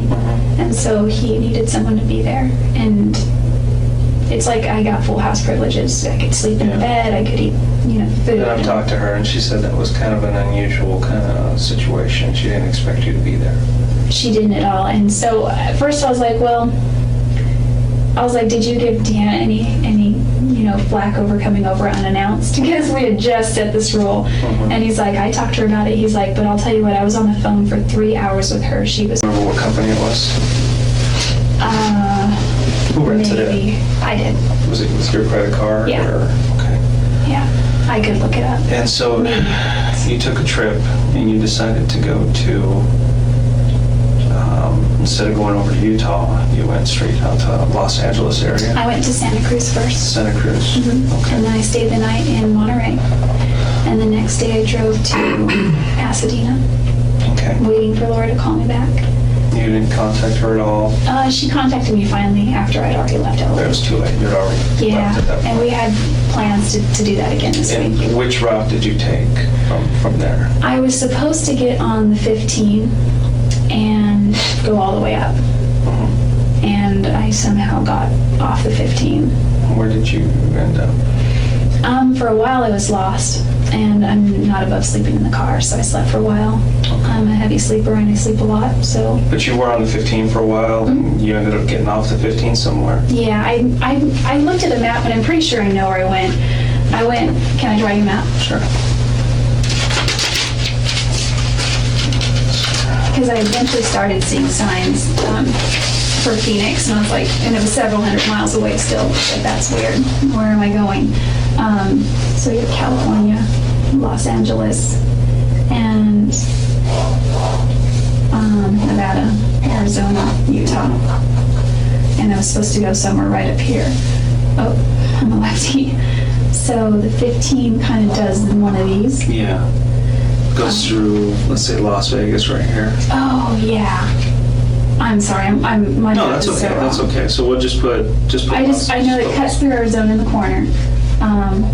Las Vegas, St. George is somewhere here. And then the 40 runs somewhere this way, because somehow I ended up on the 40. And when I saw the 40, I'm like, the only thing I associate with the 40 is Flagstaff, and Flagstaff is somewhere in north Utah. I mean northern Arizona. And so, and I was going east, and I was like, what's going on here? I wasn't going the right way, and so I've had for the last 2 years, I've had a car that has a GPS system in it. It's really good, and I think it hasn't served me as far as getting a sense of direction. When I moved to Palm Desert, Yeah, you kind of rely on it a little too much. too much. In fact, when I moved in with the last place I lived in Arizona, I did not know how close it was to Travis. I didn't realize. I have a very bad sense of direction, and it wasn't until I used my GPS the whole time I was there, pretty much, just to find things. Anyway, so I got back. I looked at the MapQuest that I MapQuest a bunch of places. I was maybe going to go to Death Valley. I was maybe going to Did you actually cross over into Arizona? Is that how far you went? I crossed over twice, I think. But my map was wrong because the 93 goes north, and then I hit the 15 again, and then I got here, and then I hit Arizona, and then went here. Somehow I got north on the 93. Okay. And then I hit the 15. So, I mean, I don't know where Phoenix is, Mesa. It's got to be over here. Yeah. I didn't go anywhere near there. So you took this trip and you left on, was it Monday the 2nd? Right? And you didn't get to Utah until Thursday, you told me. Yeah, I got to Utah on Thursday. So Thursday, and that's the 5th? Yeah, I think so. So Monday, that's Tuesday, Wednesday, Thursday, yeah, 5th. Okay, so we have, it's like 48 hours there that, well, obviously 3 days, but there's 48 hours. So this trip took you a little over 48 hours there. I have a problem with this trip. Well, I went first too. Yeah, I know. I know you went down here. I mean, obviously, Wairika, right there. Beautiful little place here, except it's kind of smoky. And I can't see the views. I was hoping to see some mountains, but... You really should see Mount Shasta if you get a chance. Okay. I've gone over this trip over and over in my mind and on paper. And even if there's still 20 some odd hours, even if you pulled over to sleep a couple of times. Oh, did I tell you that I got stranded? Yeah. Okay. You mentioned that. If you slept for 10 hours I only slept for about here 8 and here, it would still leave 18 some odd hours for something else.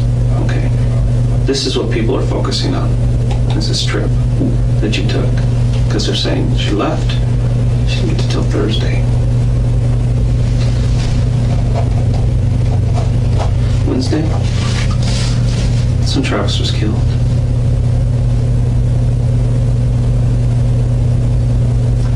I did not go near his house. Aren't there? I pulled your cell records. Your cell phone was turned off between here and here. Okay? But the last place it pulled it was here. The next place it turned on was here. What does that show me? Oh, well, I began. Oh, no. Is there plenty of time for you to do that? Yes. And do I believe that you had come to visit Travis? Yes. I truly believe it. Did you have the opportunity? Yes. You were traveling alone. There's no other witnesses. Your phone just happened to turn off from here to here. Well, I didn't turn it off physically, but it died. And then it magically, you found your charger here? It was packed under the seat of the passenger side, and it was when I was. When you were lost, you couldn't have maybe pulled over and found it, or? Well, I did finally start looking when I was stranded. I wouldn't have pulled over when I was lost. Okay, I've been focusing on this and going over and over in my mind why this happened, why your phone turns off here outside of Los Angeles. What city is that? Because I got as far as There's no cities, there's towers. Oh, okay. Well, There's towers dotted all over this place. Yeah. One tower hit here, the other tower here on the 93. There is no way somebody can get on that 15 and magically get on that 93. Because that 15 goes right to Las Vegas, right there, and continues this way. It never goes to Arizona again. I got off before Las Vegas. Okay. I didn't get that close. The 15, you'd have to go to Las Vegas and then come down south, go through Boulder City. I went through Boulder City going north. Did you cross over the dam? You didn't think that was odd? You were crossing it over Arizona? Well, after I figured out it was lost by then, and I found the 93 and then found my way back to the 15. And this tower here, it's not just over the border in Arizona, it's quite a distance inside of Arizona that it hit. Because there is a mountain range all along here. And if you're on this side of the mountain range, pretty good distance, that signal's not going to hit Utah or Nevada or California. It's only going to hit in Arizona. Well, I had somehow gotten off the 15 and got onto the 40. Is what happened. Well, the only way you can get on the 40 is if after you cross the bridge or the dam. I think I got on the 40 in California. From the 15. Well, because I actually began to drive the 10 West. But you see what I'm saying? The confusion that we're having? And we'll come back to this. Well, I got on the 40 somewhere over here. In California? Yeah, and continued to drive this way. Realized I was not in the right place at all. And then I got onto the 93 North. And then I hit the 15 again. And then I went through Las Vegas and then St. George and then on to Utah. Okay. That still doesn't make any sense to me. And I can pull the maps and show them to you, and you can go over and over and over again. But I don't think you're being completely honest with me about that trip. I honestly got lost. It's bad timing. Were you at Travis's house on Wednesday? Absolutely not. I was nowhere near Mesa. I was nowhere near Phoenix.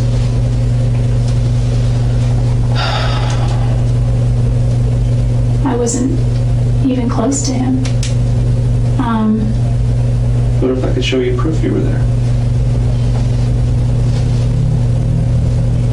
Will that change your mind? I wasn't there. You can be honest with me, Jodi. I was not at Travis's house. Was not. You were at Travis's house. You guys had a sexual encounter, which there's pictures. I know you know there's pictures because I have them. I will show them to you. Okay? So, what I'm asking you is for you to be honest with me. I know you were there. Are you sure those pictures aren't from another time? Positive. Absolutely positive. The last time I had any kind of sexual contact with Travis was in April.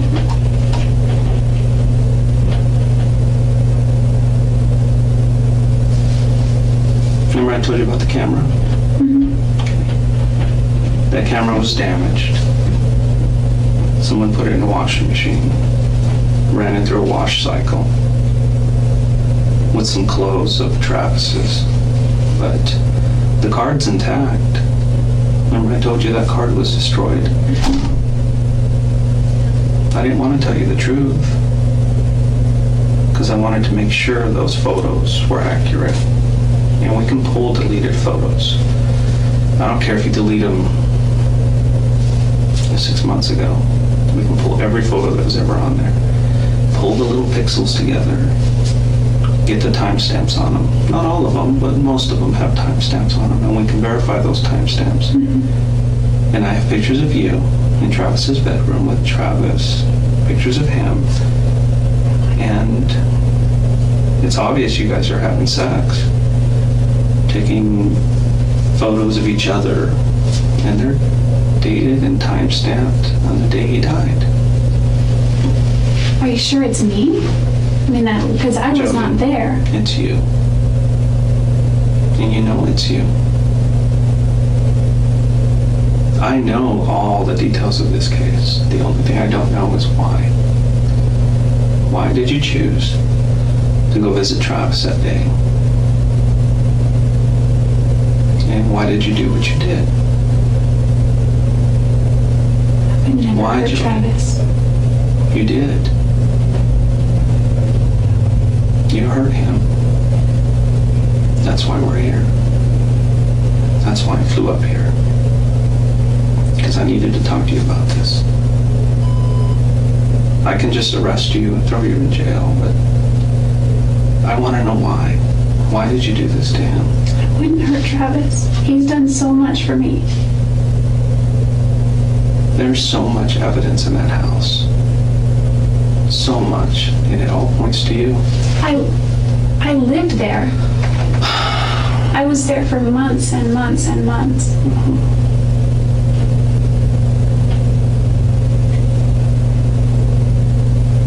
I know you took pictures of him in the shower just before he died. I don't think he would allow that. And the camera actually took a couple of photos by accident during the time that he was being killed. Really? Yeah, Jodi, really. You were there. Quit playing this game. It's time for you to just come out and I didn't tell me. know. I did not hurt Travis. I did not hurt Travis.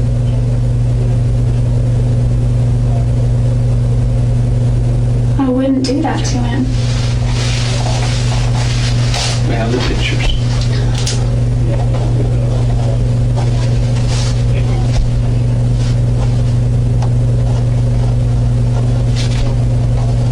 Can I see the pictures? We have your blood at the scene.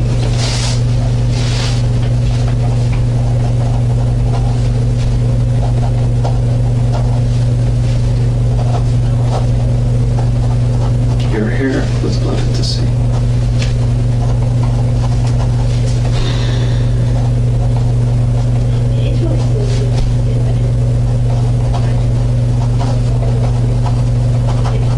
Your left palm print at the scene. In blood.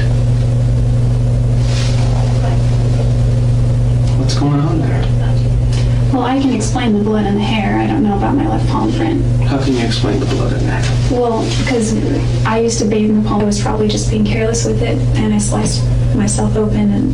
Is that how you want to leave this? Just these far-fetched excuses on why your blood is there, why your hair is there, why your palm print is there, what pictures are there. I don't know about the pictures. That's how you want to leave this? I wouldn't want to. I seriously would not want to. You need to come out and tell me why this happened. I will not accept any other excuses. I will just move on with my investigation, with my final report, submitting all the conclusions and all the evidence. And we can just let the judge and the jury decide.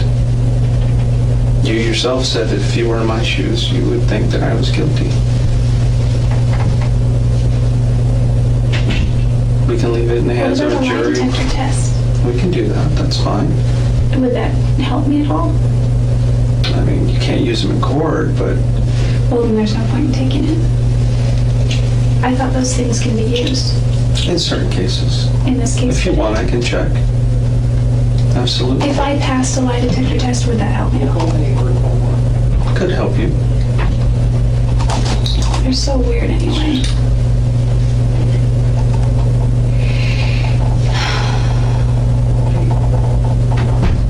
Travis, This is your one opportunity to talk to me because it's going to be a while before I talk to you again. And it's not going to be in this kind of setting. Okay. Do you understand what's going to happen to you? Well, we're going to, since these charges are out of Arizona, we're going to send you through the court system here. And then we're going to ask to extradite you to Arizona from California. That just means permission for you to bring you over because you're out of state limits. And the next time we talk could be in a whole different setting. Could be in a jail somewhere. I think this setting is a little bit better. But it's up to you. Jodi, I know you were there. I know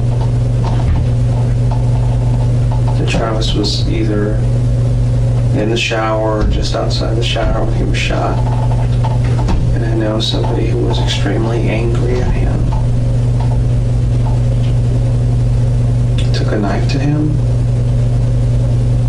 and couldn't stop. Couldn't stop.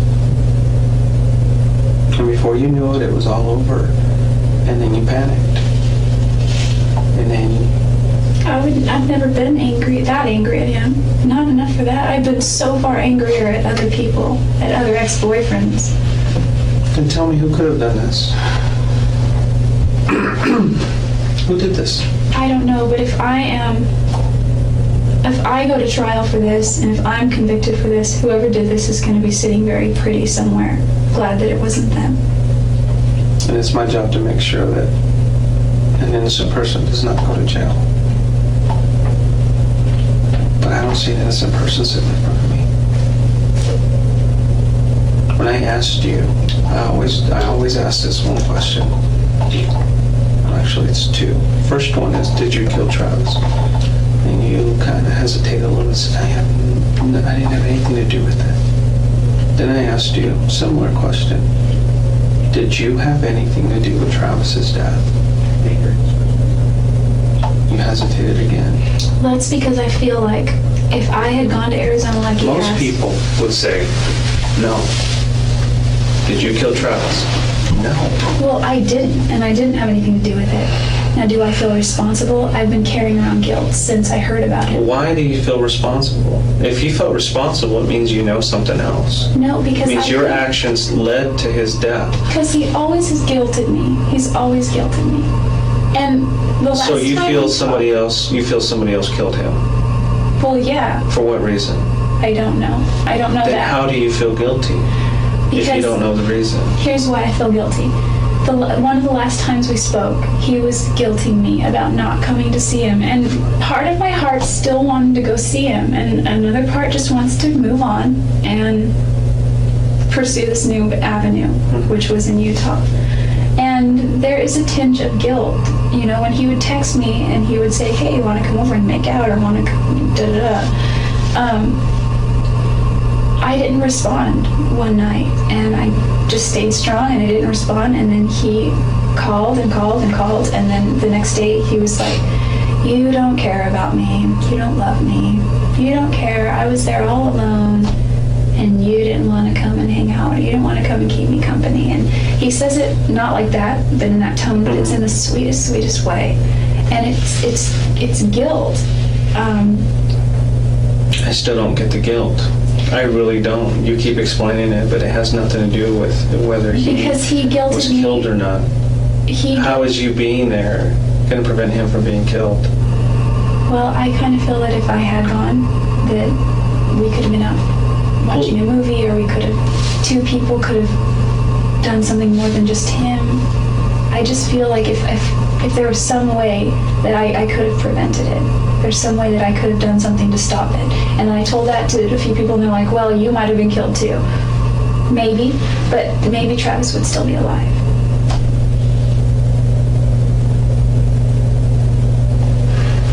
Travis has done a lot for me, and I wouldn't hurt him. He introduced the gospel to me. Well, I have proof that says otherwise, Jodi. I can't deny that. I can't deny that proof. And that proof is not pointing at anybody else. Nobody. Nobody in this entire world except you. Nobody else was in that house that day except you. You were the only one. You and him alone. I didn't even go to Mesa. Can you check the GPS in the car? Yes, we will check that. If it's, you know, and if that comes back and I've looked at the map, and the way that you're saying you travel, there is no way. When the last road trip Travis and I went on, we drove to Utah. We drove to Oklahoma City from Mesa, and one of our stops on the way was Roswell. He drove all night, and I slept. And then after Roswell Museum, it was my turn to drive. And he's like, just get on this and drive 98 point something miles, and then we should be there. So I got on the road and I drove 98.6 or 2 or whatever miles it was. And I woke him up and I said, I don't think we're here. And he woke up and looked around, and it was just like rolling fields forever. And I drove completely in the wrong direction. And I'm not saying, I don't know, I'm just saying I have a poor sense of direction. I got totally lost. I know maybe that's just bad luck. I got totally lost. So even if you got totally lost, it doesn't explain all that time. It does not. I mean, if you went 4 hours here, 5 hours in the wrong direction, it's still Well, not at that one point I wasn't going anywhere because I ran out of gas. I was totally stranded. I was sitting like a sitting duck, and that's when I began. It was a little bit warm, and it wasn't too hot, but that's when I read for a little bit. I already slept, and that's when I just started looking around the car and organizing stuff and getting trash together, and had a couple bites to eat from snacks that I had. And when I was cleaning out under the seat, I found my phone charger, plugged it in, powered it on. There was no cell phone reception anywhere. So you've never seen his camera? His new camera? I don't know. He described it. Did you ever touch his camera? I've never seen it. Okay, so there's no reason your fingerprints should be on it? Mm-hmm. Okay. Because that thing's off at a lab right now. And they're hopeful that they can get some prints off the camera. Okay. And if your prints come back on that camera, what are you going to say? Well, they won't come back on it because I've never touched it.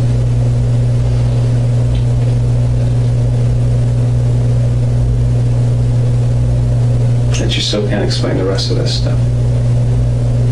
I honestly can't explain the pictures. The other stuff, or the palm print, the other stuff I can explain. No, you can't explain the blood either.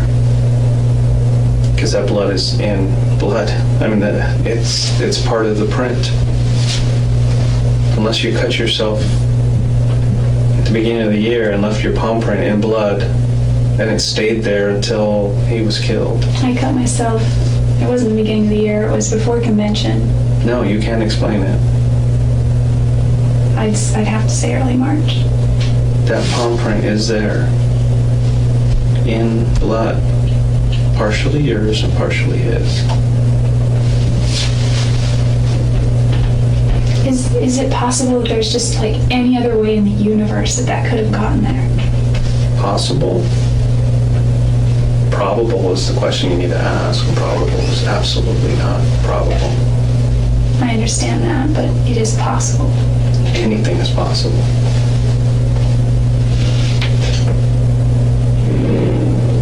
That is very compelling. That's why I'm here. That's why I traveled here. Because I came here to arrest you. And get an explanation from you. That's the second reason. And since you're not giving me an explanation, I guess we'll just continue with the I just have no reason to hurt Travis. You do have a reason to hurt Travis. What would my reason possibly be? There's a whole history of you two. But and everybody knows it. I have a whole history with other guys that Why is years. everybody saying that you had something to do with his death? Why is everybody saying that you were capable of hurting him? Everybody says it. I don't know why anyone. So don't tell me that you're not capable. I don't even hurt spiders. Have you ever had any anger issues before? Never in your past? I've had arguments. Travis. Well, everybody has arguments. I'm talking about anger. Just absolute anger.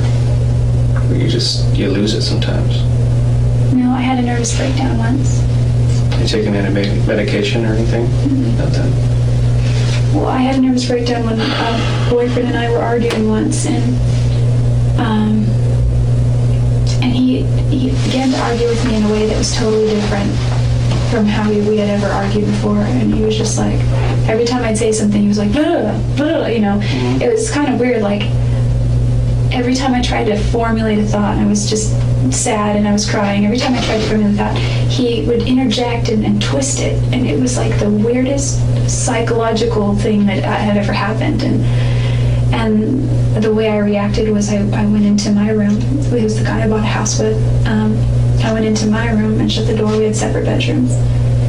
And I was in his room. I went down the hall into my room and shut the door, and I just remember hyperventilating. And that's all. And I was crying. And then I went to get something out of my car. And when he saw that, he maybe thought I was going to leave. So he asked me for the key to his truck and pulled behind my car because he thought that because I was upset I shouldn't drive anywhere. But I mean, that's, other than arguments, no anger issues.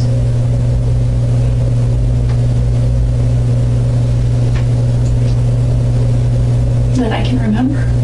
Oh, I kicked a dog once. I was a freshman in high school, and I love animals. And we had this dog, his name was Doggy Boy, and my parents, until this dog that they have now, have never been able to, and I don't mean just them, we as a family have never been able to care for a dog properly as far as give it attention and take it for walks and be consistent.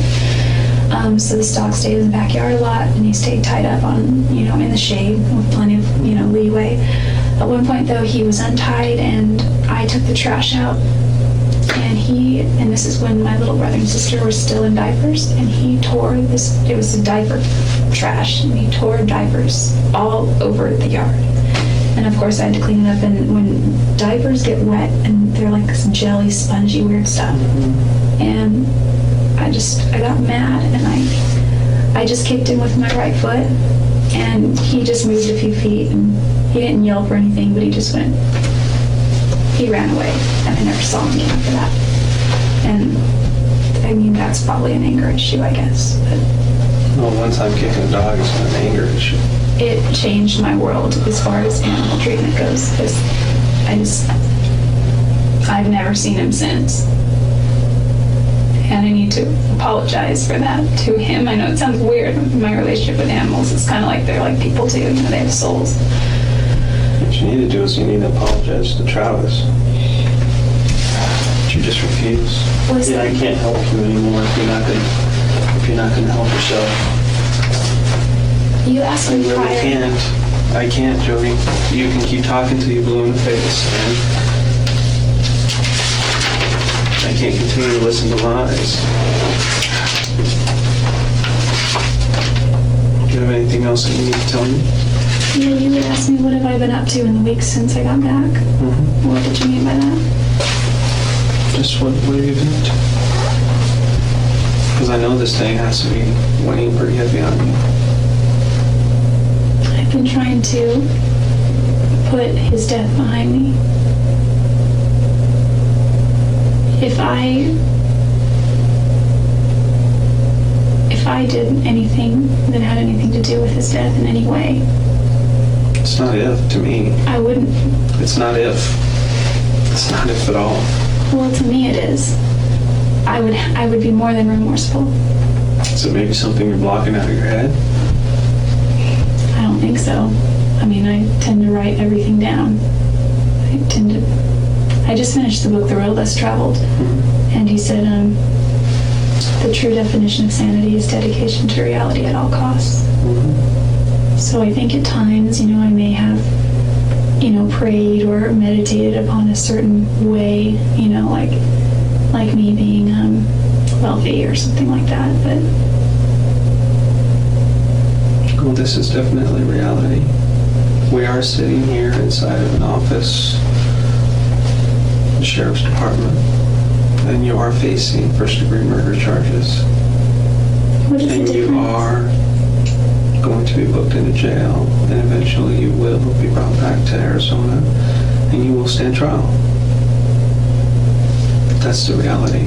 And once you realize that, I think you'll be better for it. And if you really wanted to embrace reality, you would sit here and explain to me why this happened. But you refuse. You refuse to embrace reality. I don't know why he was killed. I don't know why. I had issues with Travis.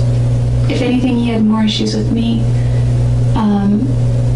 I've had worse issues with other people. They're all still alive. I'm still friends with my ex-boyfriends. They're all still alive. You know, I've been doing this a long time. And there's one thing that I can never get out of my head. Ever since the first day I talked to you.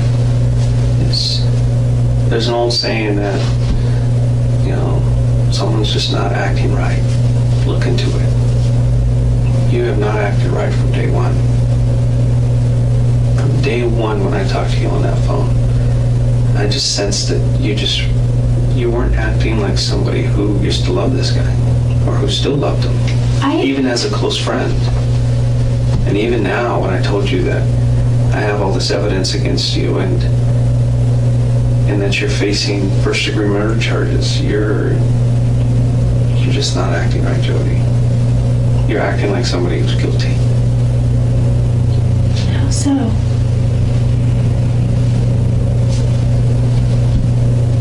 You tell me. I know because I've been doing it a long time. It's taken me a long time to figure it out. But within the first 30 seconds to a minute of a conversation, I know when somebody's acting right. There's a certain way people act. How did I act? Okay? It would make you think. It's not like TV. It's not anything like that. It's not what you see in the movies. I see reality. When I accuse somebody of committing a heinous crime or, you know, something very serious, reality hits in and they definitely act a certain way. And that's not you. You act just like everybody else who I accuse of doing a crime, who did it. There's no other way to tell you. Is it because I'm not crying? No. It's not because of that. What is it?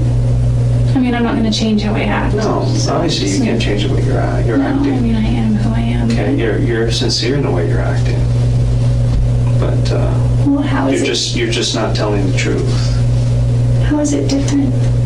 Well, it's not really something you need to focus on anymore. I think you need to focus on the truth, but it's something that you refuse. So if you don't want to continue, then we'll just move on to the next step. Listen, it's not that I didn't love Travis, and it's not that I don't still love him, but I really needed to move on. And the last... What prevented you from moving on? Nobody was preventing you from moving on. Well, the only person preventing me really from moving on was myself. And until I made that step and I moved back, moved away, and we communicated gradually less and less and less, and I was fine with that. I haven't found the man that I want to marry, the person I want to spend my life with. But in my mind, Travis did, and I was happy for him, and I thought there was also a part of me that felt, if I stay, I'm going to jeopardize that for him as well. We both deserve to be happy. We both deserve to have, be married in the temple. And that's where he wanted to go. So, I didn't know that Mimi didn't feel that way. I had never spoken to her except at church when I came down to Arizona. I was really brief. And it was the bishop who told me that, she had essentially turned him down. And the last few, now that I think about it, he was really just in his attitude and stuff. And I just thought maybe that's just because we're just beginning to more distance ourselves. And he still had his trip planned to come up here.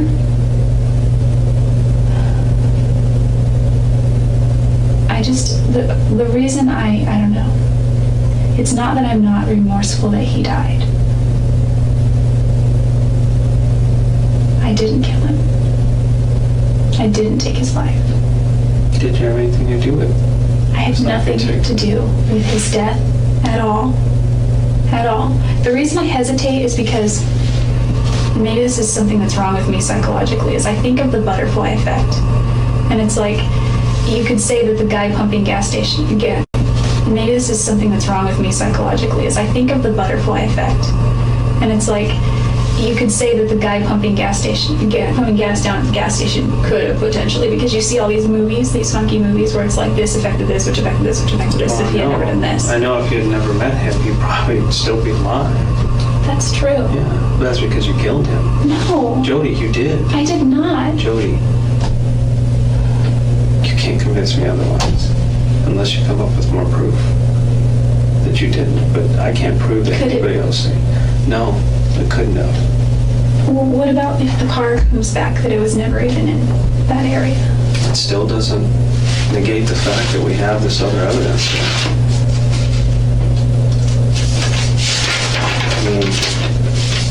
This is absolutely some of the best evidence I've ever had in a case. And I've convicted a few people on less than this. Well, so I'm as good as done, right? With that evidence. Yeah. I just can't admit to something that I didn't do. If it would help my case and give me an easier sentence, I know that people plead guilty for those things. No, and I don't want you to do that. That is the absolute last thing I want. Well, I know. What I want to do is I want to sit here with you and I want to go over why you visited him that day, what you guys talked about, what caused you to get so angry, and the details on how it happened.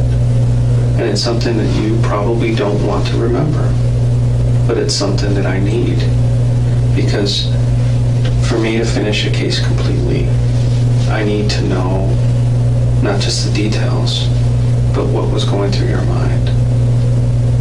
Because I need to present that as a full picture. Because if I don't feel that I've completed my job. Then my job is to speak for him, not anybody else. My job isn't to speak for you. My job isn't to speak for his family. It's to speak for Travis.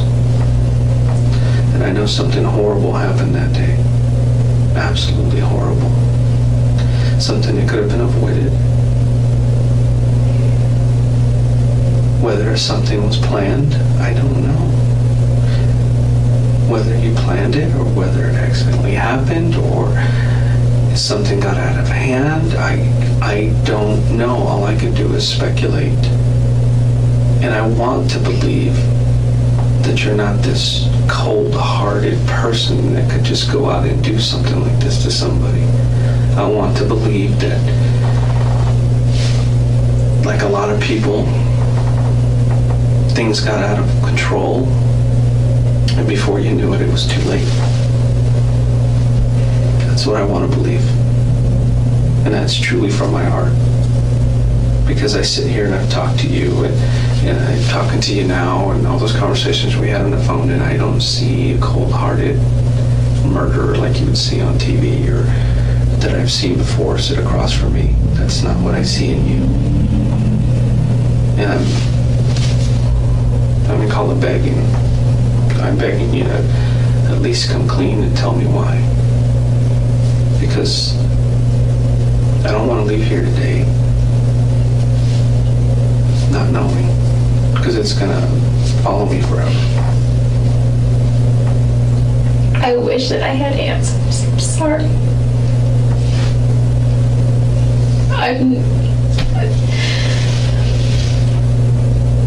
You need to just let the answers come out. There's just no reason. There's just no reason. There's no good reason why this happened. There's never a good reason why somebody dies like this. How many times was Travis stabbed? More than I want to remember.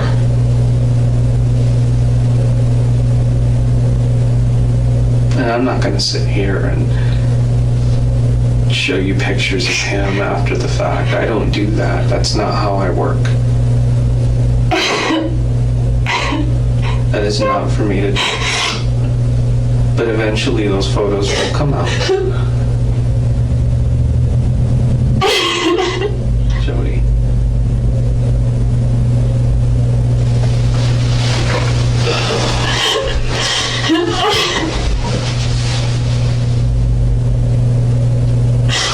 Jodi, we're here now. We're right here.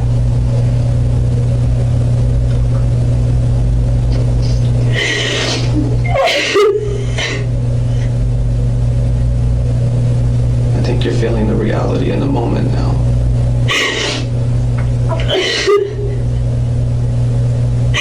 No, I'm just feeling all of the things that I'm going to potentially miss out on with my family, and I think of all the things that Travis's family is going to miss out on with Travis. And he had brothers and sisters, and I have brothers and sisters. And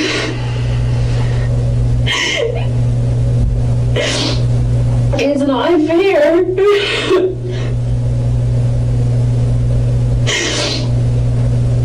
It's not fair, but this is where we are. I mean, I know that he's in a good place, and I know that he's fine.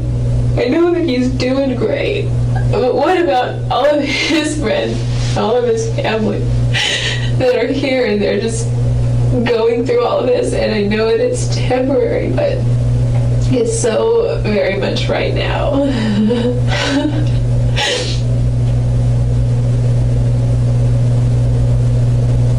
There's just no reason I would ever want to hurt him.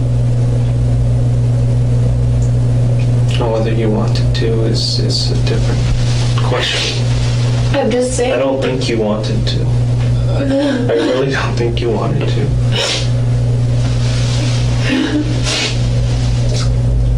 But this speaks for itself. It speaks for itself, Jodi. It goes beyond speculation. This is way beyond speculation. This is downright proof. But there's no backstory to it. All I know is that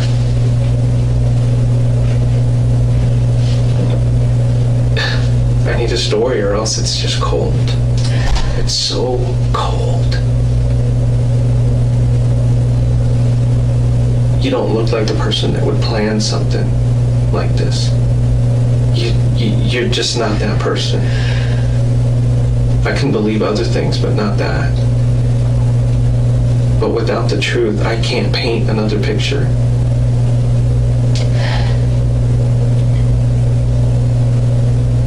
And it's going to be up to the prosecutor to paint that picture. And if you want that prosecutor, and I've met him, and you don't want him painting that picture, because he is good at what he does. I've worked with him before. And you allow him to paint that picture for you, it's not going to be good. It looks like you don't really need anything. It just looks like, I mean, it looks like you don't even need a good prosecutor anyway. So, I mean, you're right. I have to maintain my innocence. I can't admit to doing something that I haven't done. Part of me wants to cop out and say it. No. Well, if you're gonna cop out, it's because you're telling the truth. Well, that's not really copping out. Yeah, I don't want you to sit here and tell me a lie to appease me. That is the worst thing you can do for me.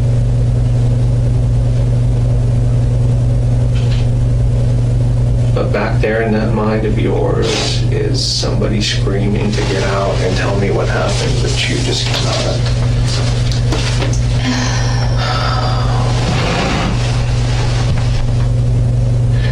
He has done nothing but, I mean, except for some mean words that he said. I know. People have said worse to me or just as bad. Except for that, he's helped me, he's given me money, he was selling me his car on the easiest, lamest terms ever. There's no reason why. It just happens.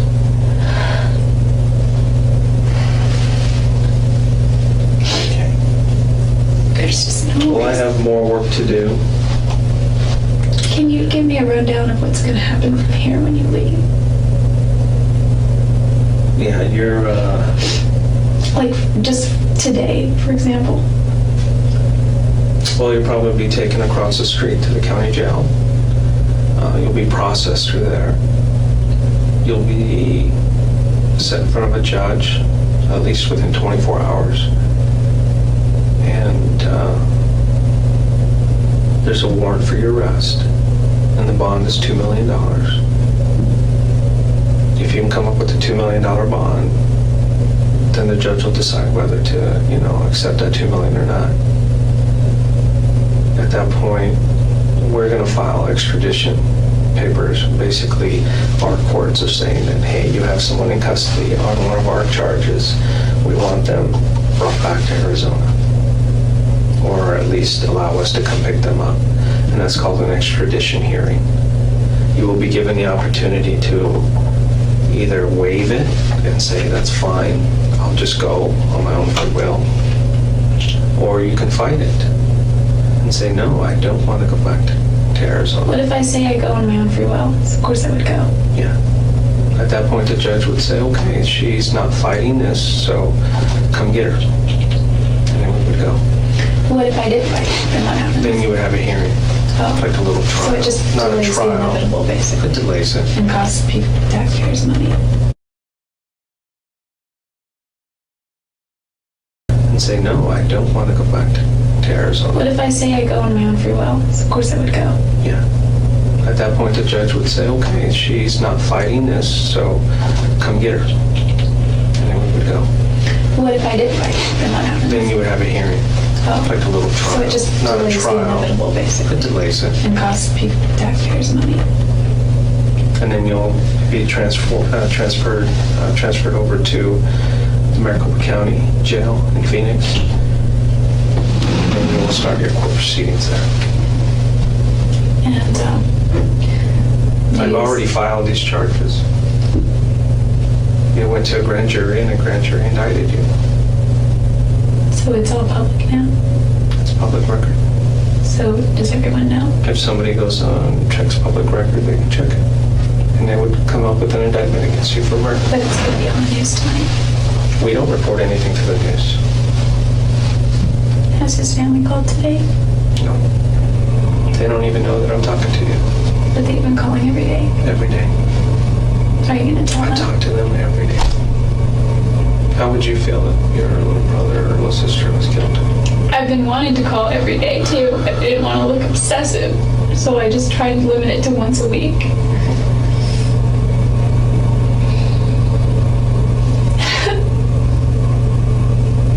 Will I be able to see my family before it comes? I don't know. I don't know what their procedures are here at this jail in this county. Can I talk to somebody about my affairs that need to be taken care of? You'll have to do it over the phone, or they'll have to come visit you. I don't know. I'd have to go over the phone because the person that would take care of my stuff lives far away.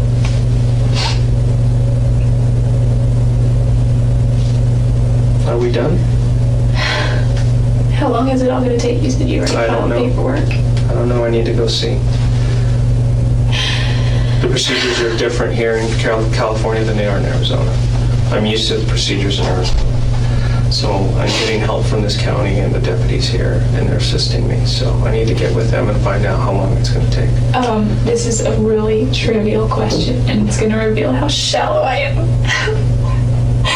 But before they book me, can I clean myself up a little bit? You're going to be taken the way you are. I can't give you anything else. How soon? I don't know. Like 5 minutes? 2 I would hours? say within an hour. Okay, it could be 5 minutes, it could be 50 minutes. I need to go talk to my associates here. And if at any time you feel like you need to tell me something, you just go ahead and approach me.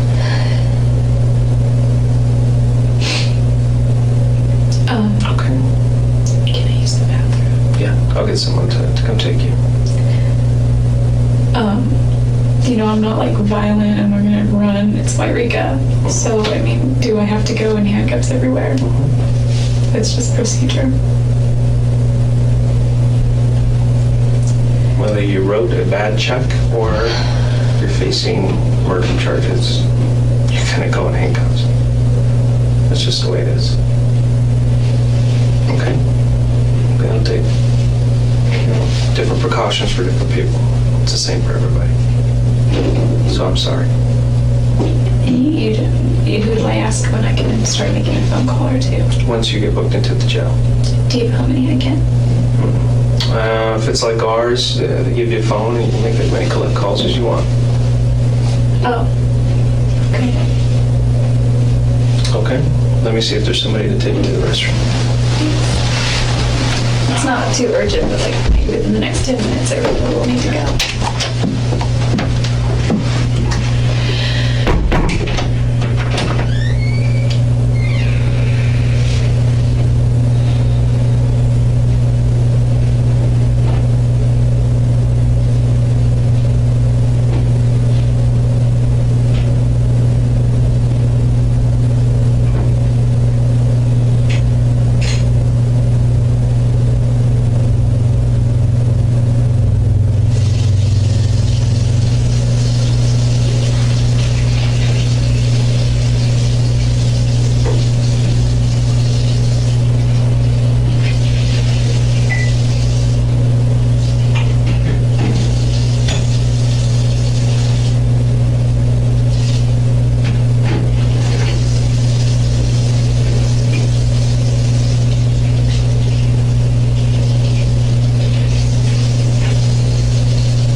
Well, I can explain the blood and the hair. I don't know about my left palm print. How can you explain the blood in there? Well, because I used to bathe Napoleon all the time.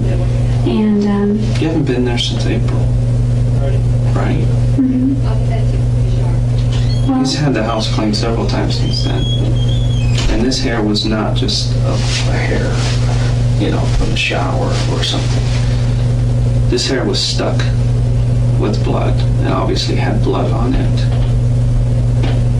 At the time it got stuck where it ended up. my There's hair would no have been way. all over. There's no other hair. Can you take a hair sample? And We have your DNA. No, but I mean, like, you know how they could do drug tests and find out when things were done? We can't do that. Can't you measure the time? We have DNA matching that hair to you. Okay, I know, but my... And that hair had a follicle on it, and that means that that hair wasn't there very long.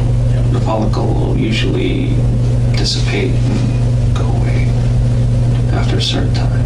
It'll fall off, the hair itself. Well, when I would Okay, brush my Jodi. hair there, I mean, This one, you absolutely cannot explain that away.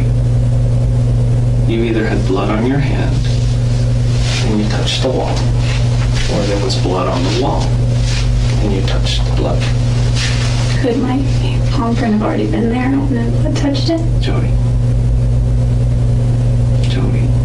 this is over. This is absolutely over. You need to tell me the truth. Listen, the truth is I did not hurt Travis. Okay, so we're Jodi, safe. you can continue to do this, okay? A records check shows you that you has reported a gun stolen, 25 auto. Just happens to be the same caliber as the weapon used to kill him. A 25 auto was used to kill Travis. Yeah, along with multiple stab wounds.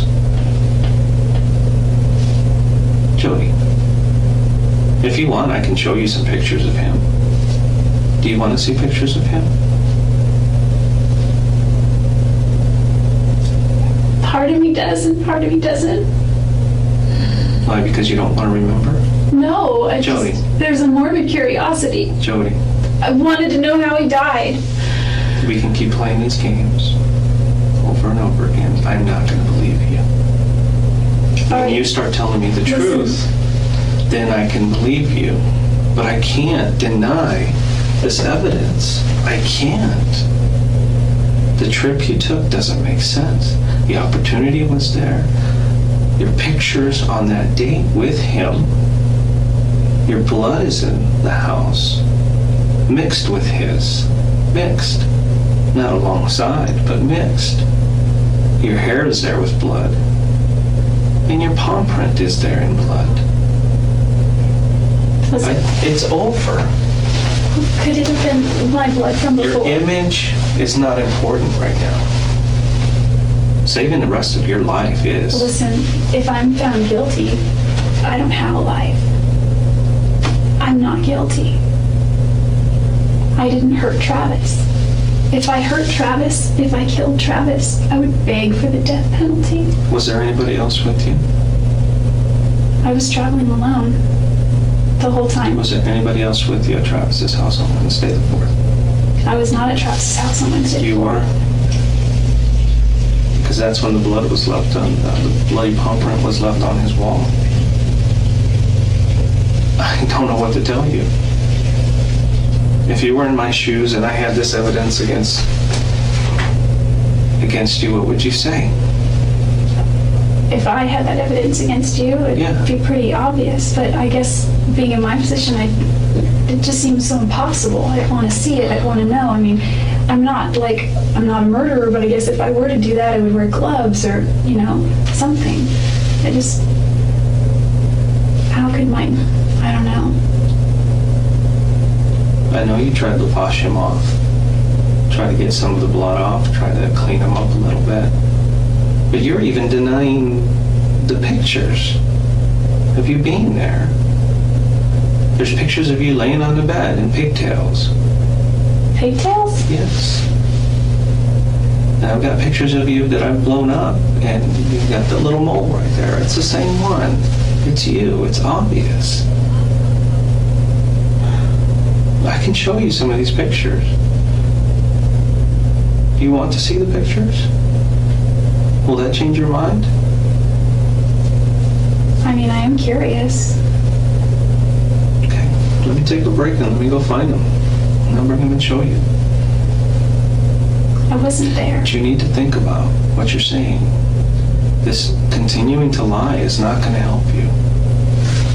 Admitting to something I didn't do won't help me either. Okay, let's say for a second that I did. And I say, I did it. I mean...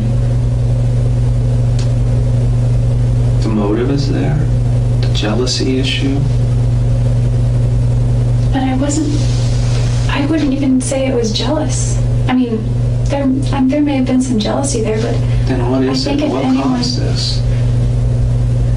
I think if anyone, maybe Travis was jealous, but... That's not what everybody else says. Well, they know he was jealous, but they think that you are absolutely obsessed. Obsessed is the word that they use. That's the word I hear from everybody. Fatal attraction. I don't know how many times I've heard that. Look at Jodi. Jodi had to have done this, or she had someone to do it for her. There's not one person that says anything else. Why is that? That's the perception they have of you. And there's a reason for that perception.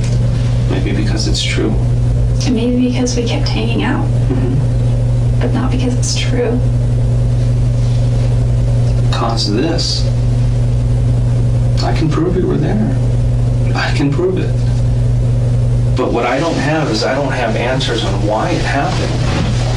Or, maybe something just got out of hand. Maybe things got out of hand. Did you finally have the gun? Maybe that would... Jodi, we're just playing games here. That gun was in your possession. When did you report it stolen? I didn't even know that there were guns until my grandparents reported it stolen the day that their house was broken into. When was that? I don't remember. It was a few months ago, maybe. What did you do with the gun? I don't have a gun. They're going through your house right now, so are they going to find anything there that will lead you back to this? I don't think they would. I mean, there's nothing that could link me there. I mean, that's pretty compelling, I have to admit. If you found my palm print there, I don't know. Do you have a pair of sweatpants that have stripes around the backside with zippers? Somebody's seen you wearing those before. I've got so many clothes. Yeah, I think I do. Wait. I have one that zips in the back. It's got like stripes, like big stripe on it on the side. Well, it's got a black stripe all the way down and they're white. It's got the black. I have those at the house. Okay. It's got, I have two pairs actually. One is too small and one is just about right. The other one I bought anyway, that was too small because it was on sale and it's a good deal. But yeah, they have stripes. And they have zipper. What does that mean? What is that? Because I believe you were wearing a pair like that when this happened. Remember I told you about the camera? It was taking pictures by accident. The camera was upside down. It flashed. Another time, camera flashed. Looked like it was on the ground. Maybe it was kicked. But it took pictures. And it's obviously a female. And one of them was wearing those pants. Oh, I didn't even bring those pants on that trip. So. And if we find those pants, is that going to make my case a little bit better? Yeah. Okay. I'm going to take a little break, but I need you to think about what you're doing here. Because the best thing for you to do is to tell me the truth. Tell me exactly what happened, because you know what? I think your mom and your dad really deserve the truth. They're going to be asking. And it's absolutely, it's so important that you tell me why this occurred, what was going through your mind, and what caused you to do this. It happened, and I can prove it happened, and there's no doubt in my mind, and there absolutely is no doubt in anybody else's mind who's investigating this, that you were there and that you did this. But I'll let you think about that, okay? Yeah, I'm gonna go look for some pictures, and I'll bring them over, and we'll continue this discussion. Okay, let me go find them. I'll be right back. I'm not a murderer.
just bought a gun. Did you? You probably found it by now. Probably. I was taking it somewhere. These are just a few photos. And I want to be careful not showing you certain photos Please because don't some of show me. them are very bad. That's obviously Travis's house, right? Remember that? Yeah.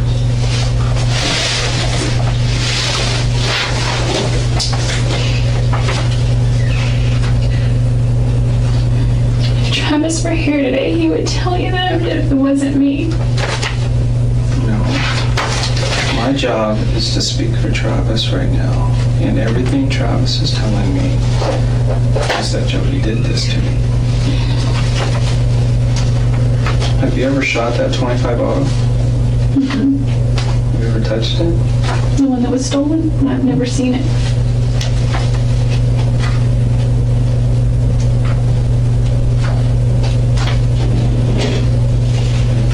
My good grandpa said it looks like a toy gun. I don't know what a 25 looks like.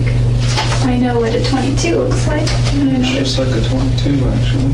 Well, the 22s that I saw kind of looked like the ones in the westerns where they had the barrel and the long. You know. But there was another 22 in the store that looked like a toy gun, so it looked like a squirt gun, like a water gun. I don't know.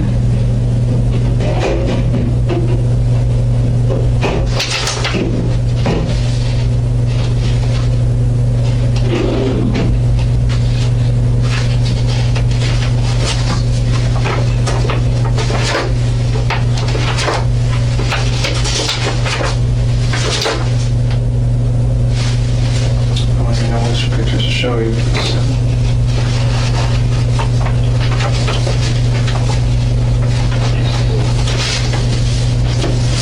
Where's that one? Remember him? Yeah. Is he naked? In the shower? Yep.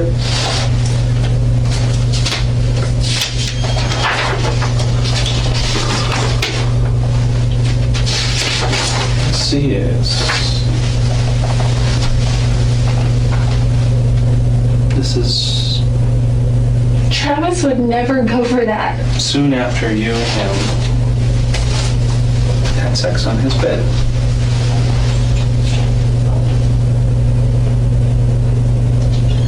That couldn't have been too soon after. An hour or so. The last time 2 we had hours. sex, it was an 8.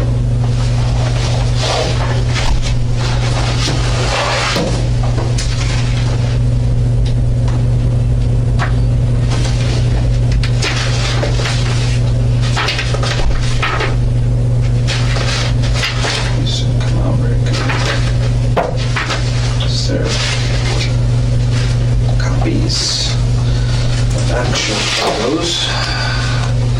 It's you. And I wanted to cover you up because that's you. All of you. That looks like me. That is you. Oh, right there you have on your face.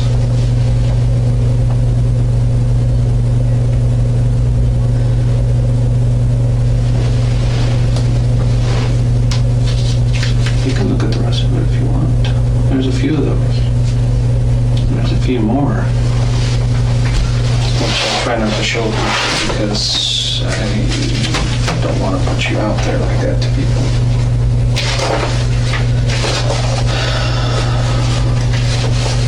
Let's just say I've seen all of you. And I've seen all of Travis. But the one that sticks in my mind of Travis is on the autopsy table.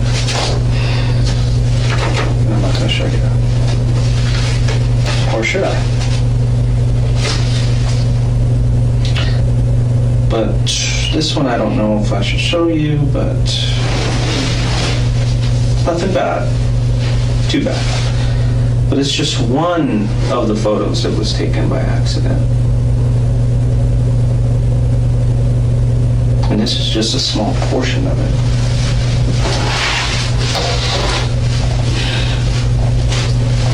That's your foot, Jodi. Those are your pants. No, it's off color because we had to enhance it and the color kind of changes a little bit. That's Travis.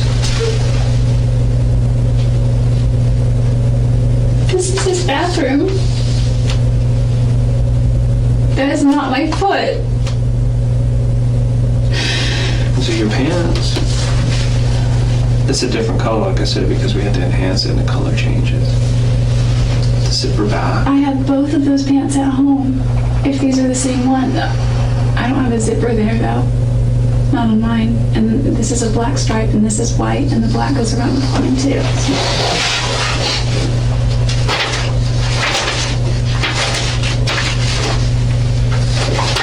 Couldn't even recognize Travis. You've been there so long. I keep thinking of Brother Hyatt who had to dress him. No, this is another one. It's just a copy, but it's you. Same day. All time stamped. All everything. First picture here. Let's see. The date. 6/4/08 at 5:22 p.m. That's when it started. Photo of you started, you know, in Travis's bedroom about 1:30, 1:45, something like that. I don't know what kind of camera he got. There, see that? That spot? See the spots here? They look a different color because we used a chemical to enhance this. That right there, blood. It's a mixture of yours and his. And that's your palm print. Of your left palm. I don't have any cuts on my left palm.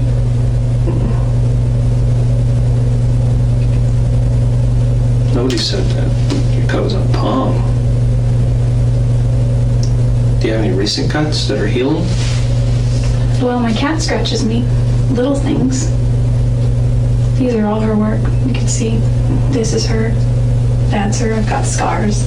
She's a feral cat. All these little things are her. Well, enough about your cat, but why is your palm print in blood? How can that be my palm print? Because you were there.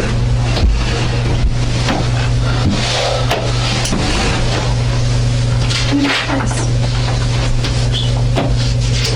That's before we used the chemical. We thought we'd get something from there, but this is where your palm print was. Right on the wall. I can go over and over and over again. Over and over again.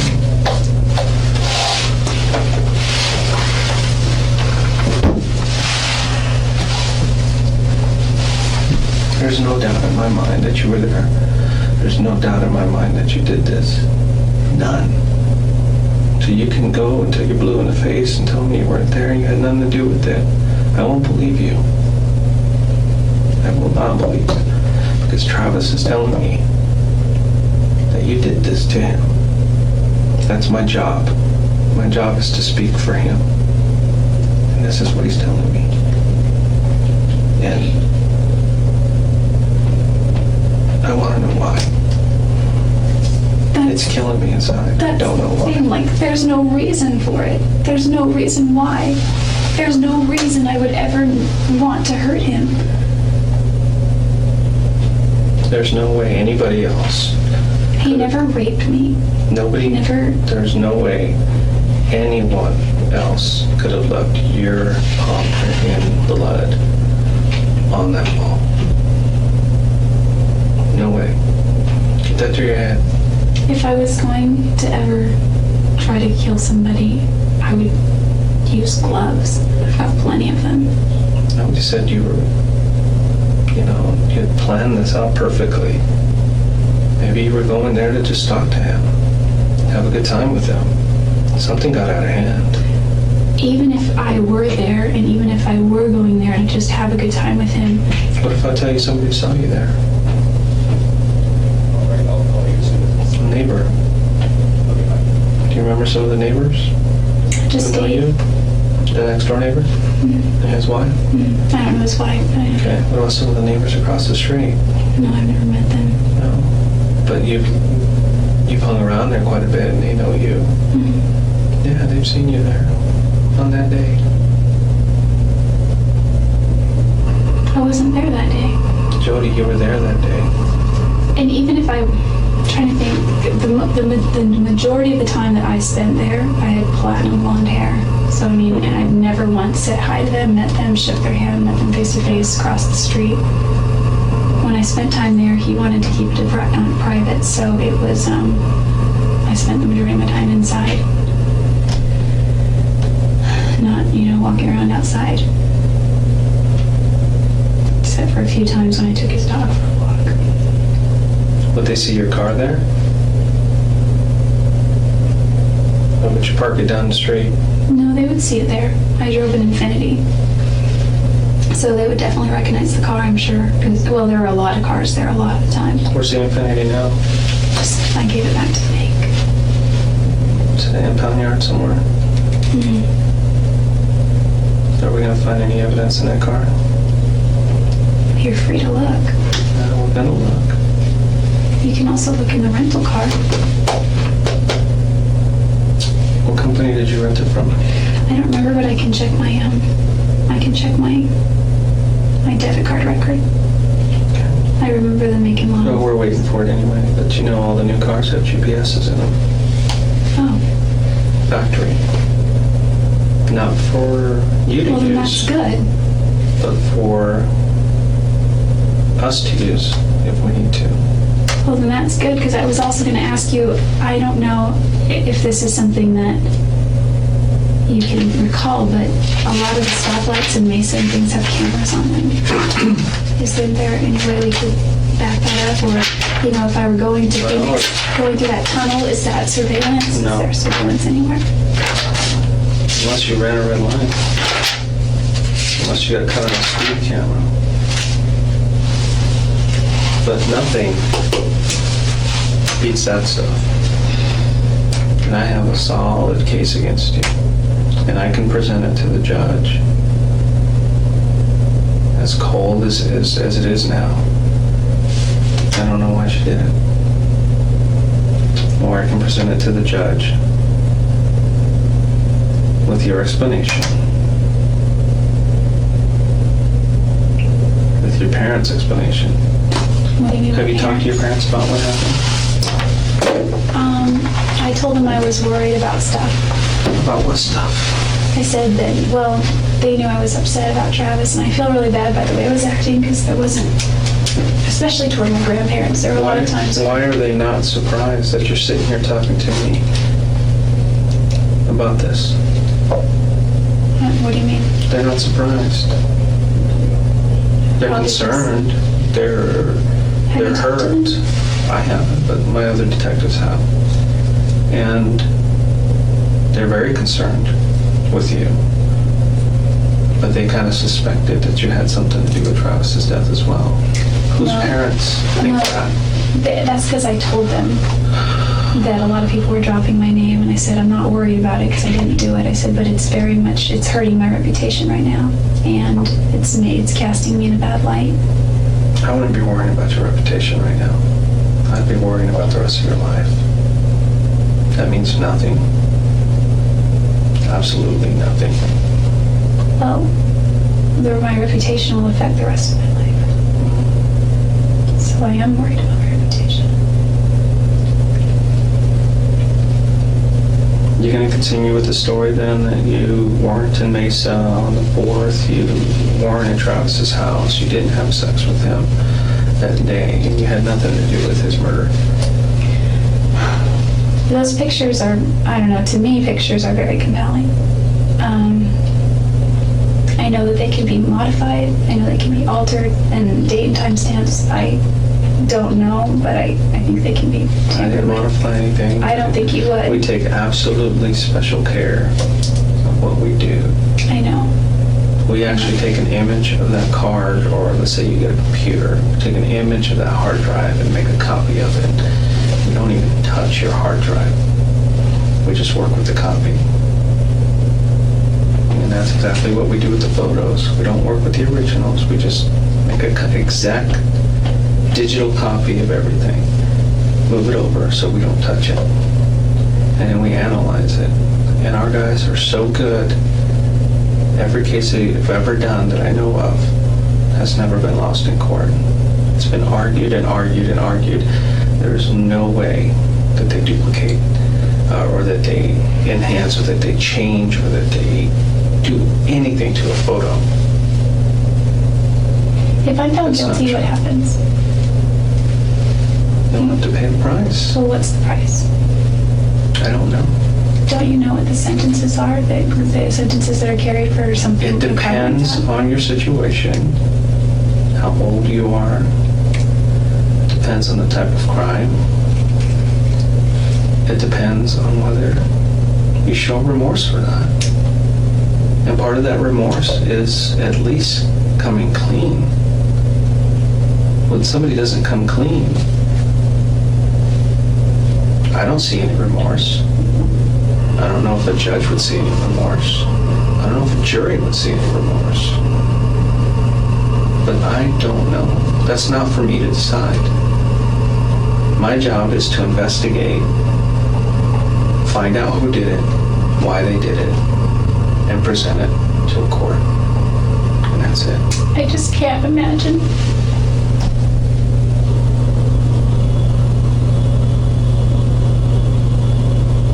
You have something to tell me, but you're just so resistant. I know you're afraid, but you're already going through it right now. There's no backing up. There's no backing up to yesterday. There's no backing up to that day. It already happened. And unfortunately, you're gonna have to face the consequences. If I did that, I'd be fully ready to face the consequences. I'm not really for things like, I'm all for the 10 Commandments, thou shalt not kill. Mm-hmm. Okay? But there's no evidence to show anybody else did that. None. Well, I'm just... You think we'd find somebody else's fingerprint if they did that? Possibly. There's something that happens. You keep saying gloves. There's things that happen when people wear gloves. Then we can actually see that, oh, somebody wore gloves in this case. Nobody wore gloves in this case. Nobody. Oh, I'm just saying that if I were to carry out something like that, I would have worn gloves. Nobody else did this. There's no evidence to show that anybody else did this but you. You were the only one. That is it. And I'm not seeing any remorse. I'm not seeing anything from you to make me believe anything otherwise. You can continue to say, I didn't do it. Well, but you're the kid that got caught on videotape stealing the candy. And you continue to say, it wasn't me. I have the proof. I have the pictures. It wasn't me. I don't think you would admit to it if your own mother saw you do this and she told me, yeah, I saw her do this. You would say, no, it wasn't me. Why won't you admit to it? I just can't. I didn't kill Travis. I just didn't. I did not take his life. Did you have anything to do with the death of Travis? I don't think I had anything directly to do with it, but I feel responsible somewhat for it. Then what can you tell me about his death? You know a lot more about it than I do. When I say I feel responsible, it's because I wasn't planning to go there at all, and he really wanted me to go. And I told him no, and I would have if it weren't for Ryan.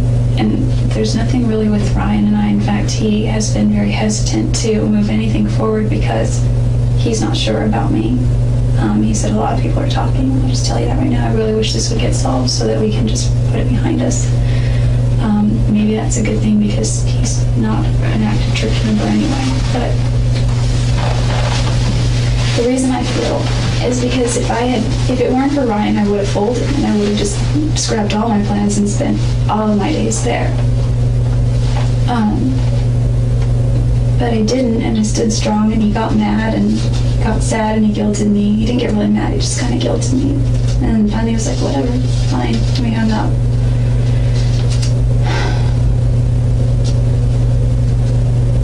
I feel that if I would have gone there, that I could have done something. I could have. But you were there, Jodi. You were there on Wednesday before. Can I ask you, I don't know if you know this. Oh, I have a camera in my storage unit that I don't use anymore, but Travis and I used to use frequently. And we took pictures with it. This is, I don't know. This is kind of... Do you remember taking these pictures? There were many pictures. Vaguely. We took tons and tons of pictures. Some I saved, most we deleted. Some he sent me through his phone. And he usually deleted all pictures like this. Yeah, well, before he got there. Any pictures like this that I found anywhere on his computer, camera, anything, they were deleted. Well, prior to him getting his camera, all those pictures were on my camera. So... All these same pictures?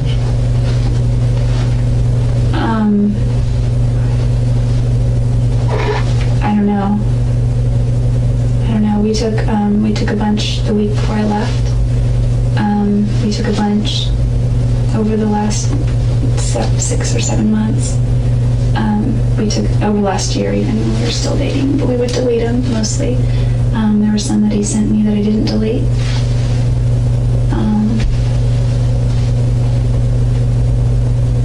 What I'm asking is it possible that, that my memory card would have been in his camera? They're interchangeable. How do you know if they're interchangeable? I don't know. That's what I'm asking is what kind of memory card it was. Just a regular little SD card? Well, because I've got one that's like this big, and it's thin. It's like a cracker. And the one I use on my professional camera is like this size, and it's more kind of like that thick. And the little one is really thin. And it's got like little thingies here for reading it, and the big one looks like that on the metal part. So that one obviously probably wouldn't be interchangeable because it's a Canon and it's a nice camera. It's not interchangeable, it is. But the other one,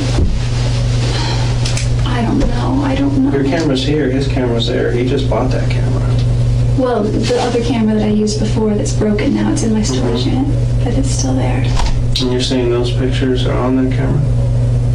No, what I'm saying is I had several memory cards for this camera that I don't have anymore. And so I guess it's so far-fetched, but I guess it's possible that my card. You're saying somebody took your pictures or your card and is framing you and put that into his camera? I'm just saying that if my memory cards were left at his house, he would have used those for his camera.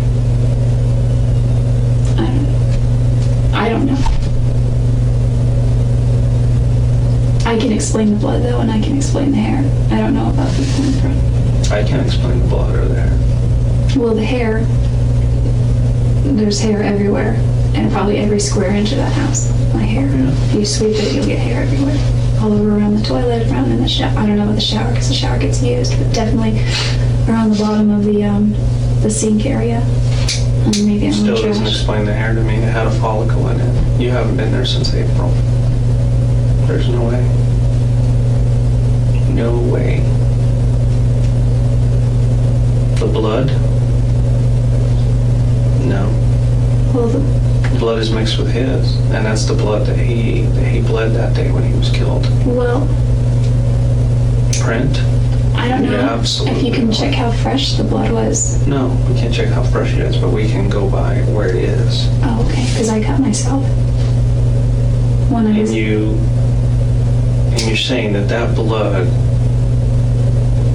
that you cut yourself with back Who knows when? Well, Still on the wall, in the exact same spot oh, I don't know. where the bloody palm print was.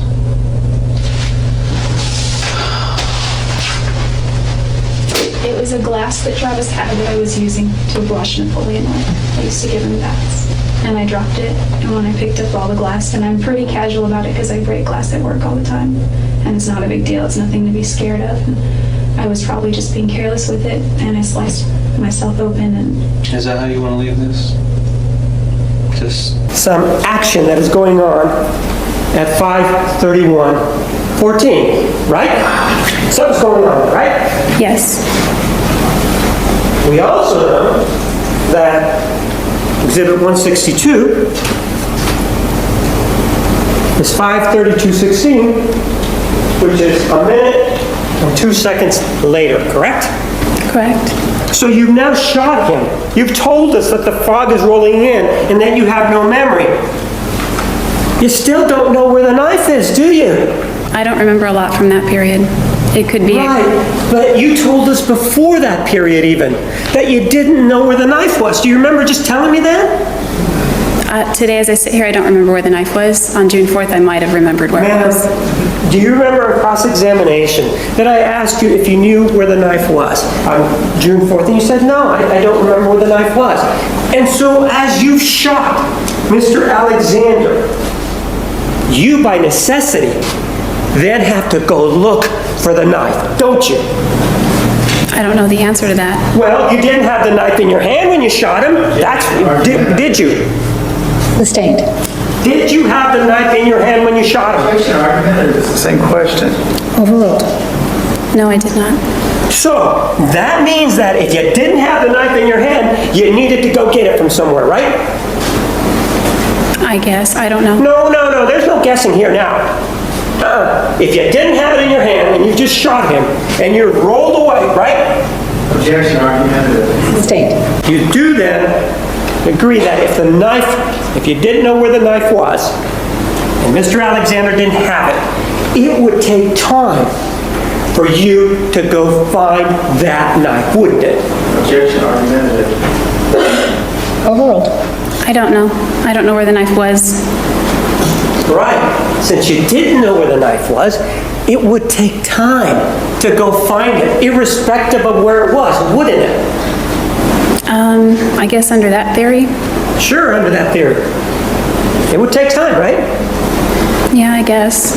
And what you're telling us, under your scenario, is that in 62 seconds, you get body slammed, you do whatever you do, but you get away, you run down the hallway, you go in the closet, you grab a gun, you back up, you shoot Mr. Alexander, he goes down, he's still pawing at you and saying, fucking kill you, bitch.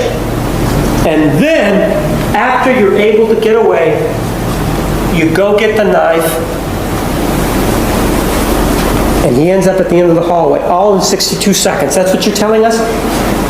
No, that's not what I'm saying. And he didn't say fucking kill you bitch till I got away. And Pardon? He didn't say fucking kill you bitch until after I got away. You said he said it before I broke away, but he said it right as I broke away. Then you had to go get the knife for everything to occur so that we got here.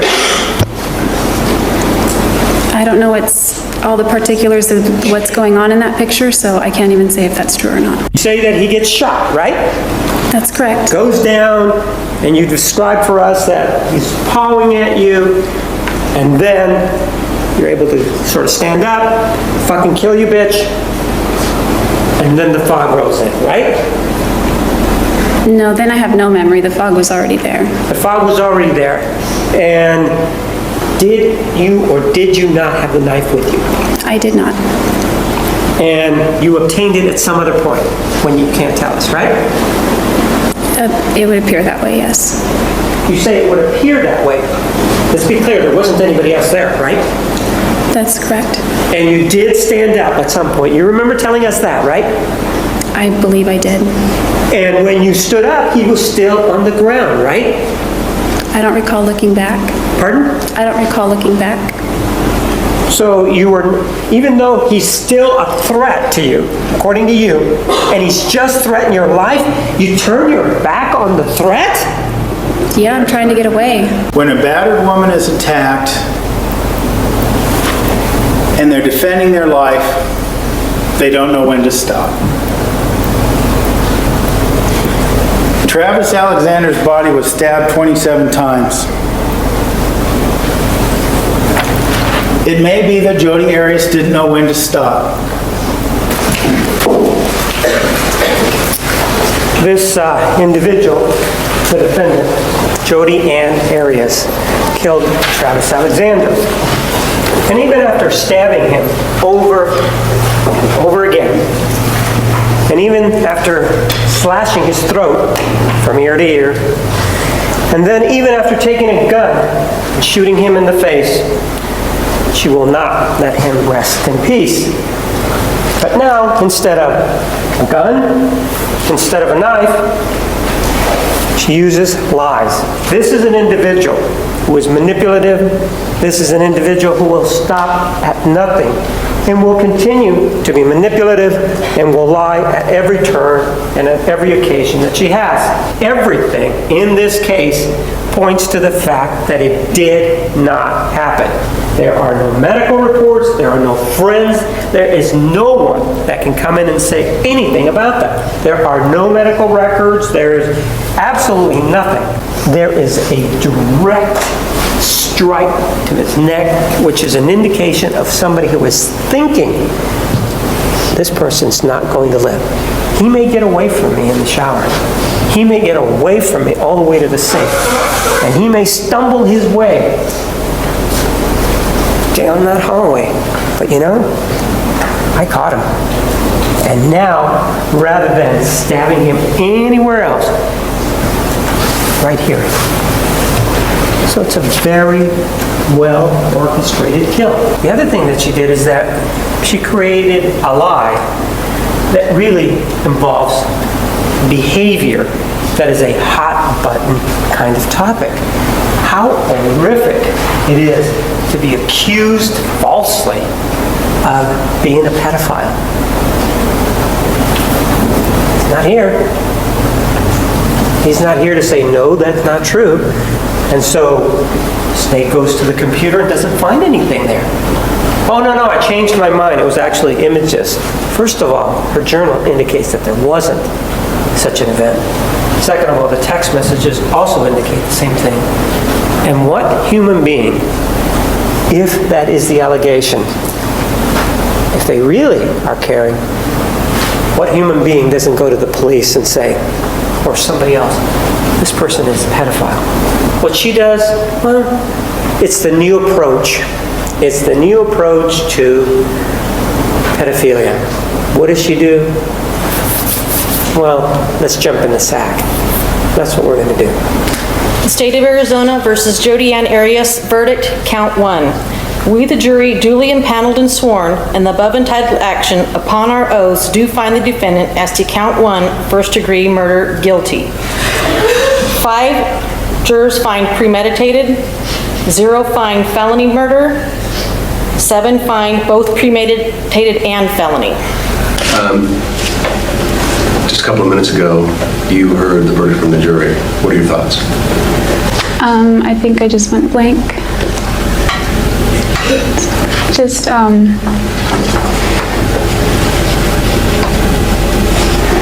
don't know. I just feel overwhelmed. I think I just need to take it a day at a time. Did you avoid eye contact with Travis's family while you were in there, or did you make eye contact, and what are your thoughts on that? I typically avoided eye contact. Travis comes from a family where they all sort of look a lot alike. So when I see their faces, I see Travis, and I see the man that abused me, and I don't want to look at that. It is ordered. The defendant shall be incarcerated in the Department of Corrections for the rest of her natural life with no possibility of parole.